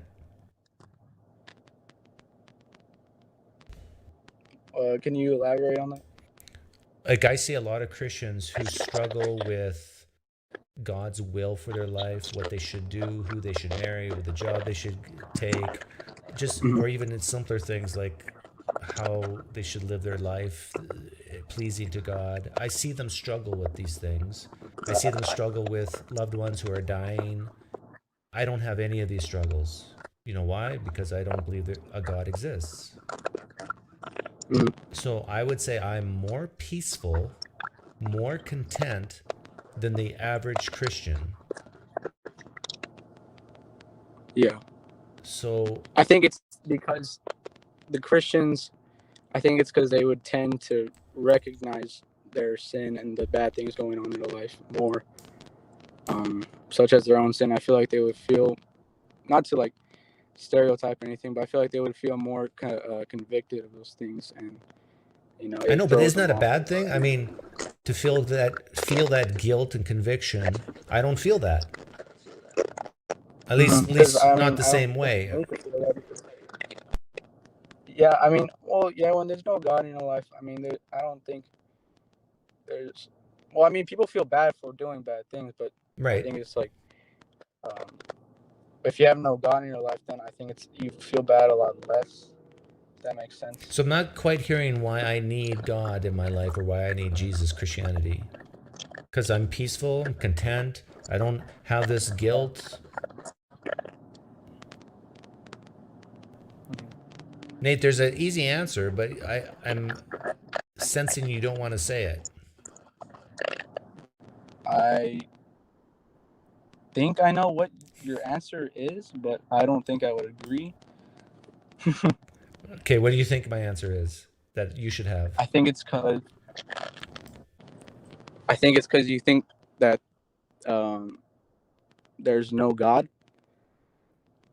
No. When I ask you the question, why do I need Jesus?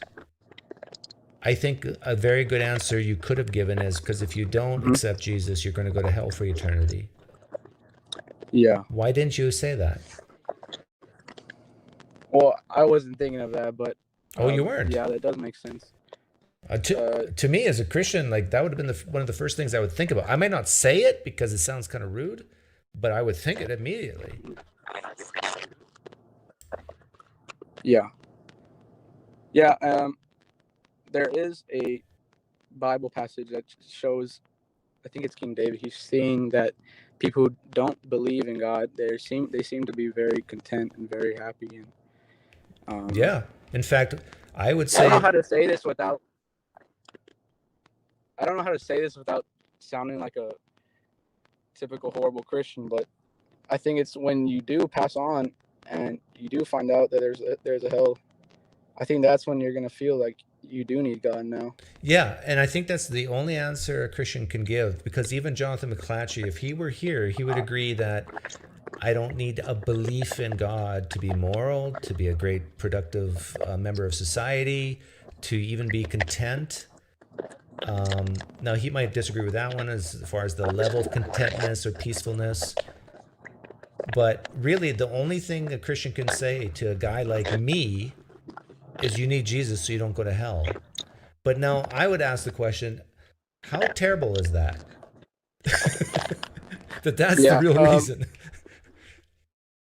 But the thing about that is, I think if you do come to that conclusion, and if it were true, then my question is, why wouldn't you believe? Is okay. If you knew it was true, I mean, well, no, I don't know it's true. In fact, I would say I know it's not true. I know, but it's if you knew it was true. Yeah, if you knew, if you believed it was true, yeah, I think it would be stupid not to be a Christian. If this hell's there, now you could say, well, I don't want to worship this God because he drowned babies in the flood story. Fair enough, but are you ever worried about going to the Muslim hell? Can you say that again? Are you ever worried about going to the Muslim hell? Actually, yeah, that those kind of thoughts just came into my head. Like, what if it's the Muslims there, right? You know? Yeah. Does that worry you? It does. I'm not gonna lie, it does. Oh, really? And I think, yeah, it does. Because is there a chance that Islam is true in your mind? Like a over a 0.001% chance that Islam is true?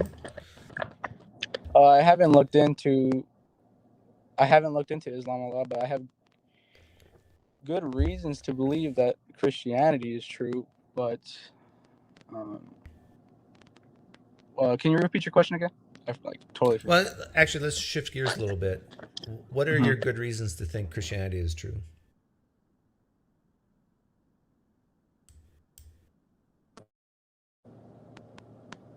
Can you say that again? What is your good reasons to say that Christianity is true? I think it's just the evidence for the resurrection of Jesus. Can you be more specific? What evidence are you speaking of? Probably the eyewitness testimonies, the conversion of Paul, the things like that, you know, the cumulative case usually. What do you mean by eyewitness testimony? What is an eyewitness testimony? Like the people who saw Jesus after he died, after they saw him when he resurrected, and they reported it. So I would say that was an eyewitness testimony, and they testified. So, yeah. So is this fair? An eyewitness testimony is when a person sees something and then reports it themselves. Would you agree with that? Like, for example, if I said I saw a red car today, and then you heard it, and then you tell your friend, oh, Doug saw a red car the other day or today. Is that an eyewitness account, or is that a hearsay account of what Doug saw? Are you asking? I wish his audio wasn't so bad. Is that an eyewitness account, or is that a hearsay account? I would say it's an eyewitness account if he saw it with his eyes and reported it. No, but you're telling someone else of what I said. So you're. Oh, okay. Yeah, yeah. So would you still consider that an eyewitness account? I'm passing it on. Okay. Yeah, you're passing it on. Well, I wouldn't, because I mean it wasn't the primary source. Right, it wasn't the primary source. It was what did you say? Yeah. Okay, so now here's my $1 million question to you.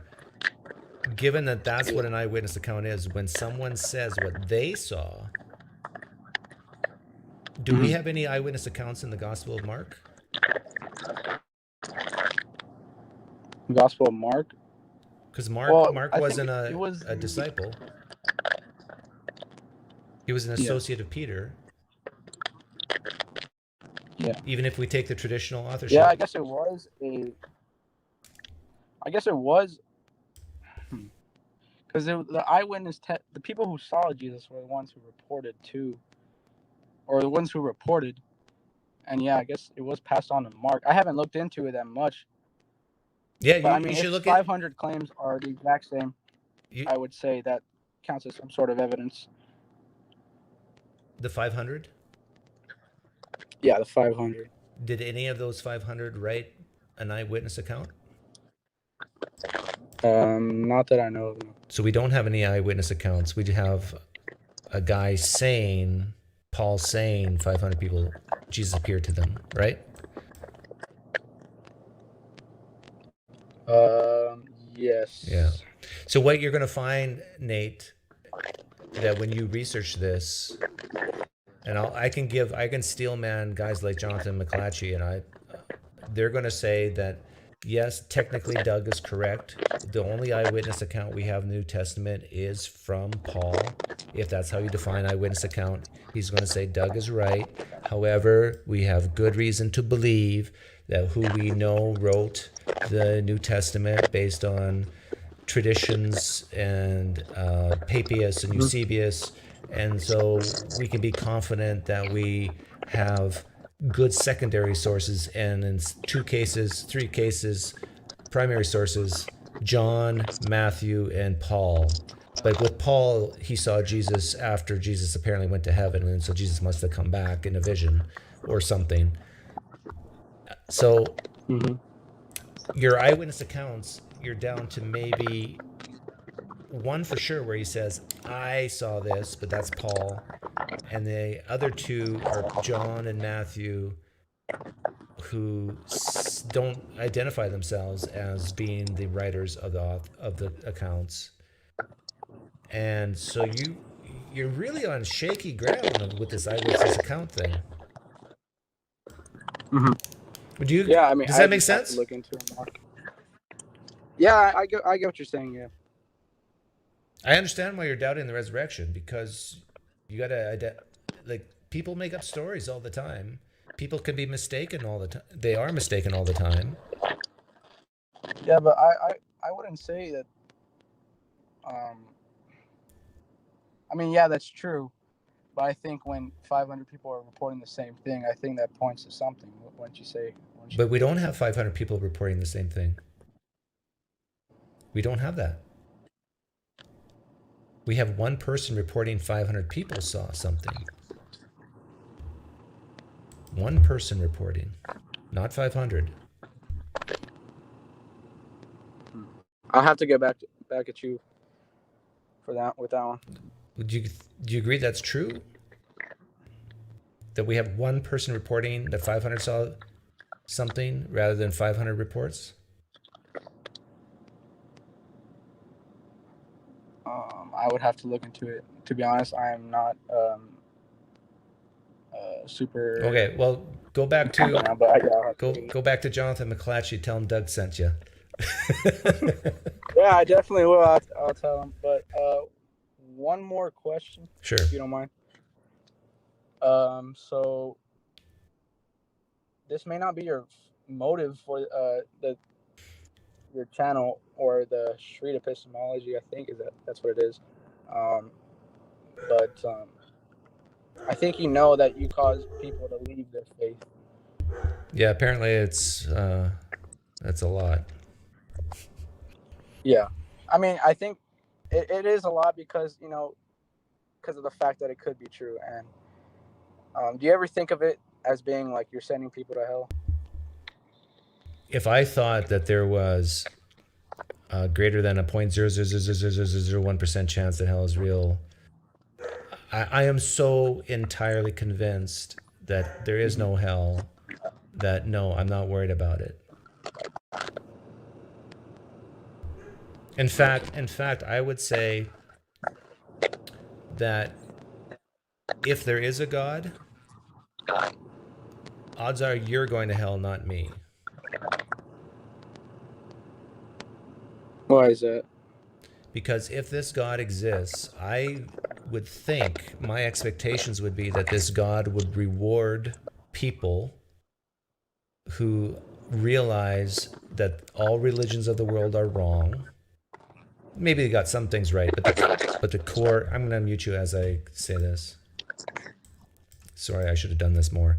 But I would say it's more likely you're going to hell than me, because this God would reward people for knowing that all religions are wrong and made up stories to help explain, help them live. And the people who have deceived themselves, been duped by others who haven't been smart enough to realize this, or who purposely live like this, knowing that it's probably false, they are the ones who are going to be punished. Does that make sense? Yeah, kind of. Yeah. Kind of. Yeah. So I don't know why you're taking this huge risk, Nate. I imagine I'm playing some worship music right now. I need you to come down the aisle. I need you to raise your hands and give your life to atheism today. I'm kidding. I got someone else calling. Would you want one more quick question? Yeah, I'm sorry? Go ahead. One more quick question. Let me see. What was it? I literally forgot it right now. Oh, yeah. What's the risk? The risk for what? You said the risk of going to hell. Oh, wait. Yeah, the risk of going to hell. Can you elaborate or repeat what you said again about why it's a risk? Watch the replay. I'll put timestamps up and you can rewatch what I said. All the best to you, Nate. Yeah. See ya. Yeah. Hi, Rob. Hey, how's it going, PineCreek? It's going well.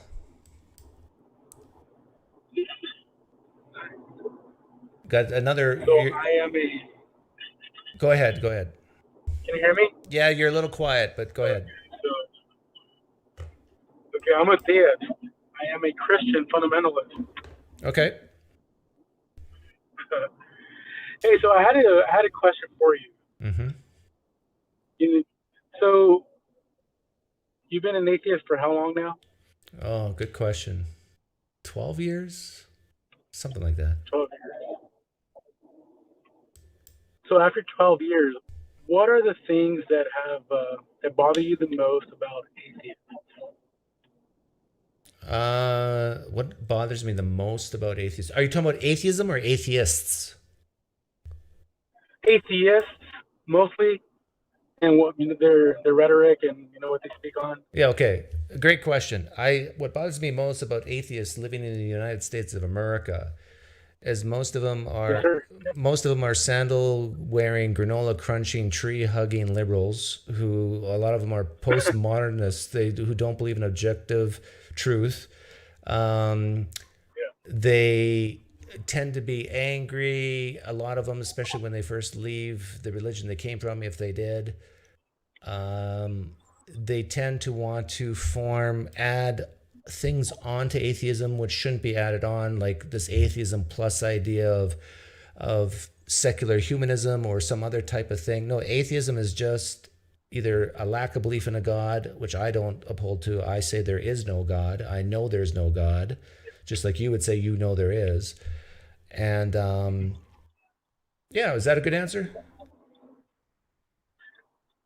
Yeah, I think I've picked up on that from your political channel.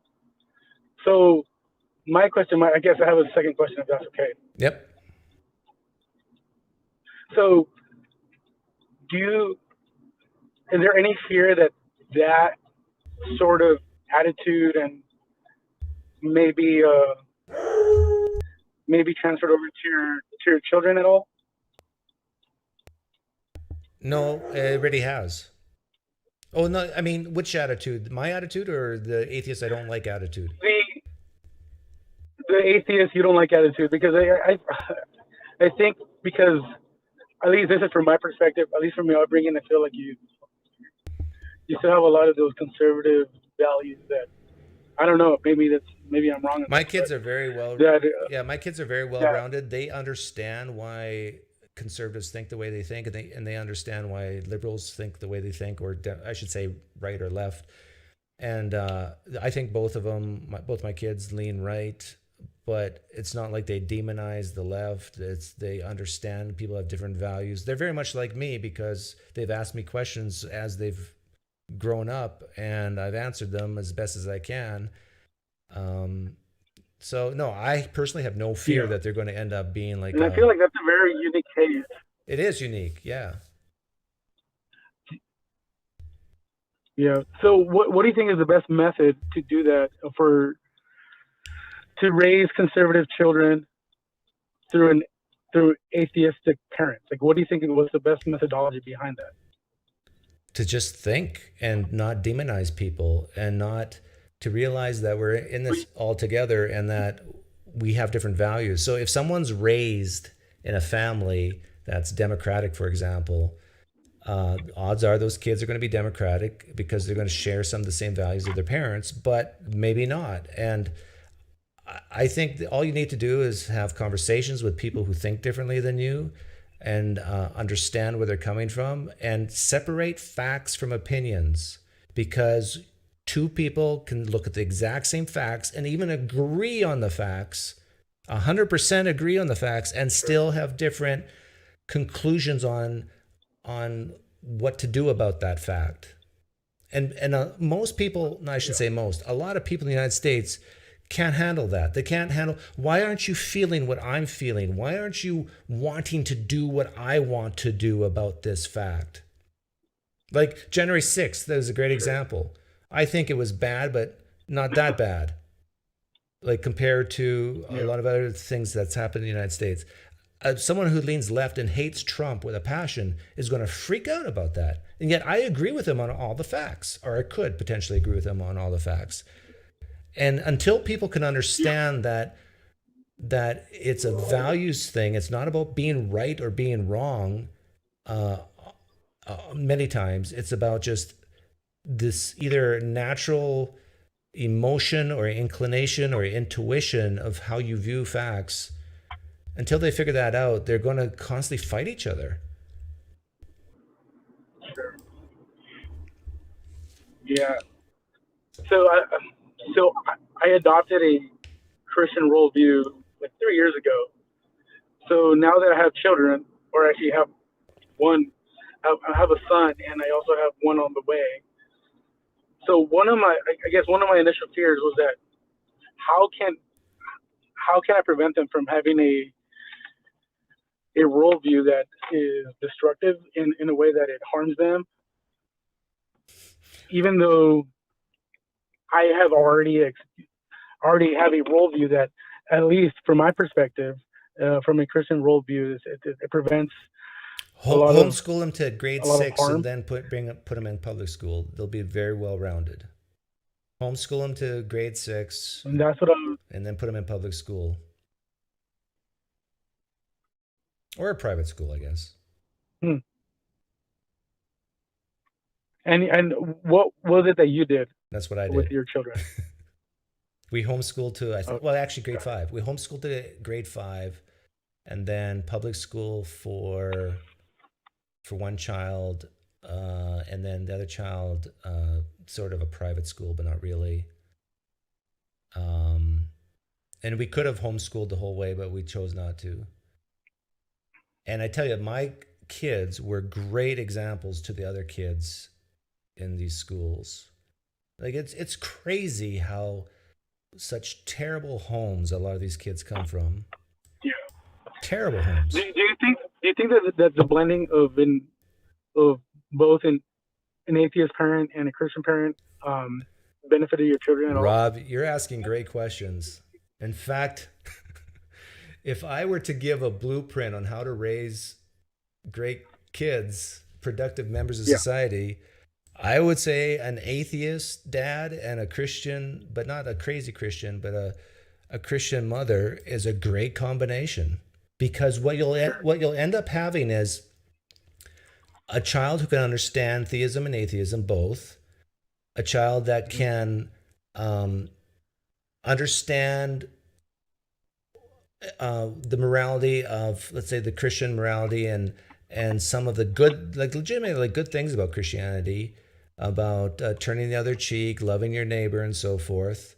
And I actually think the idea of objective morality can be beneficial in the early years of a child's life. I don't believe objective morality exists, but I do think that as a small kids or teenagers especially, if they know they're being watched, I do think for some of them it helps them. It helps them behave better. And then, but the goal is to get to the age in your life where you don't need to be watched to do the right thing. But for kids, maybe it is good. So yeah, a Christian, maybe even a moderate Muslim. Some Christians are going to freak out here, but a moderate Muslim and an atheist. Because you basically get the best of both worlds, the best of theism and the best of atheism, and they will kind of counteract each other and help each other, supplement each other. Mm-hmm. Yeah. And do you think that's beneficial for just any person in society, is to understand both and be able to operate from both perspectives? Do you think that's the optimal of?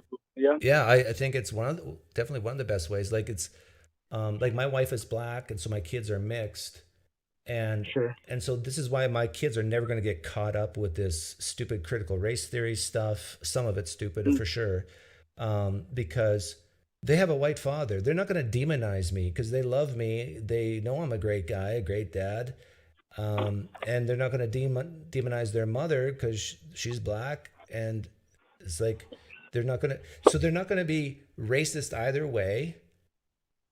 And so, yeah, if you want a best society, this is what you need to do, kids. One of you needs to be an atheist, one of you needs to be a Christian, one of you needs to be black, and one of you needs to be white.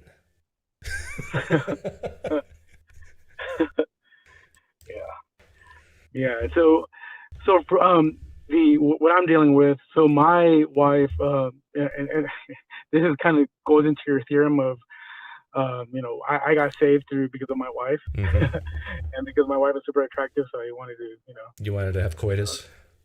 Exactly, I wanted to have coitus with her. So then, I started jumping into her worldview, and I adopted I saw a lot of truth in what she was saying, and now that I've adopted a Christian worldview, or at least the fundamental Christian worldview, now I'm seeing, okay, I'm operating in both realms. So that's the reason why I'm attracted to your channel, because I get to see. I go to your channel because of polemic purposes. I try to figure out exactly where the atheist is coming from. I mean, I operated through a atheistic worldview before, but now coming into my own, I'm starting to not be as argumentative, and I'm trying to really understand the opposition. So now that I have a child, I'm trying to find ways to teach him both, or at least several worldviews, so he's able to come into his own. And my hope is that he adopts a Christian worldview, but and I'm also trying to get my wife to really understand, hey, listen to this guy, listen to what he has to say. And at first she hated you, but now she's really understanding, okay, I get where he's coming from. And so that's where I'm at right now. I'm want to instill critical thinking into my son, and I eventually he's able to come to his own again, hopefully through a Christian worldview. Because of hell. Because of hell, and because of many other reasons. Yeah, but that's the one that counts. Exactly, that's the one that counts. Yeah. But anyway, I just wanted to ask you those questions, and I have to get going. Okay. Well, thanks for calling in, Rob. Alrighty, man. Alrighty, have a good one. Take care. Bye.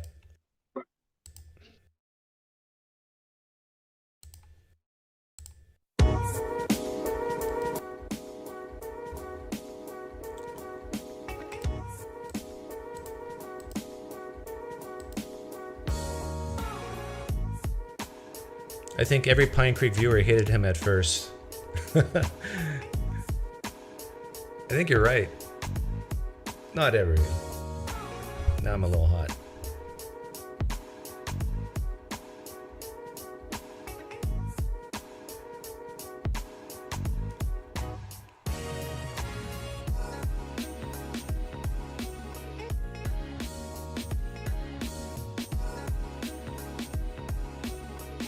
Thanks, Poker Man.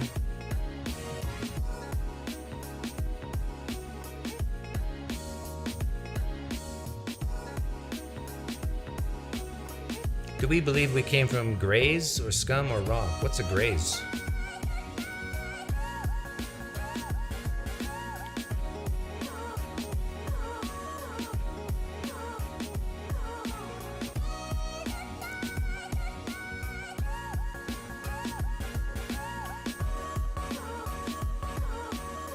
T-Jump is going to swarm you for saying that. Saying what? What did I say? That I don't believe in objective morality?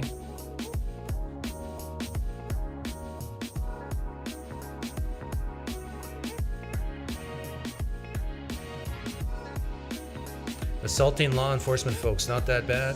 Yeah, it's bad. But it's not as bad as Pearl Harbor. Everybody agrees with this. It's just like, it bugs them that I'm comparing it to worse things so Trump doesn't look as bad. It's like hatred. You gotta have this hatred.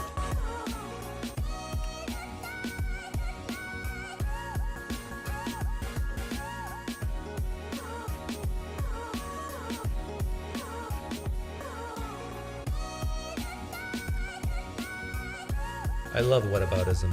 I encourage everybody to use it. It's a consistency test. I'll go another round.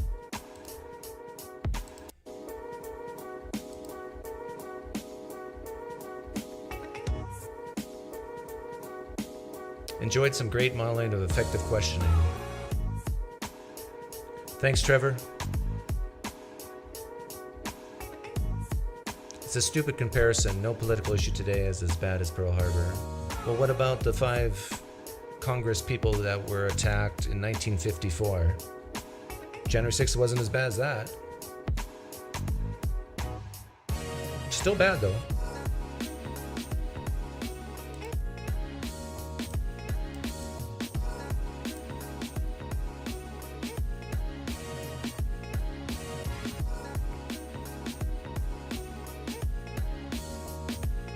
Both T-Jump and yourself make good arguments for objective and subjective morality. I'm on the fence now. Thanks. Well, I do admit, Pokerman, that there are some things we can get very close on to say it's objective, meaning it spans across all humans, but it's not outside of humans. That's my point. If you're defining objective morality as something outside of humanity, then no. But throwing nitric acid on the face of every human being on the planet, 99.999% of every human being on the planet is bad. Objectively bad in that sense. Modern day debate, you versus T-Jump on objective morality. I don't care about it enough, 60-second skeptic, but thanks for the donation. When I say I don't care about it, I mean the way we live our lives, whether it's subjective or objective, what difference does it make? Seriously, what difference does it make? The only difference I can see is for the Christian or Muslim to say, God said so, so you better do it. And I can't say that. But I could say, well, so what if God says so? And how do you know what he said is what he said? And not something else that you just made up and think he said. Right?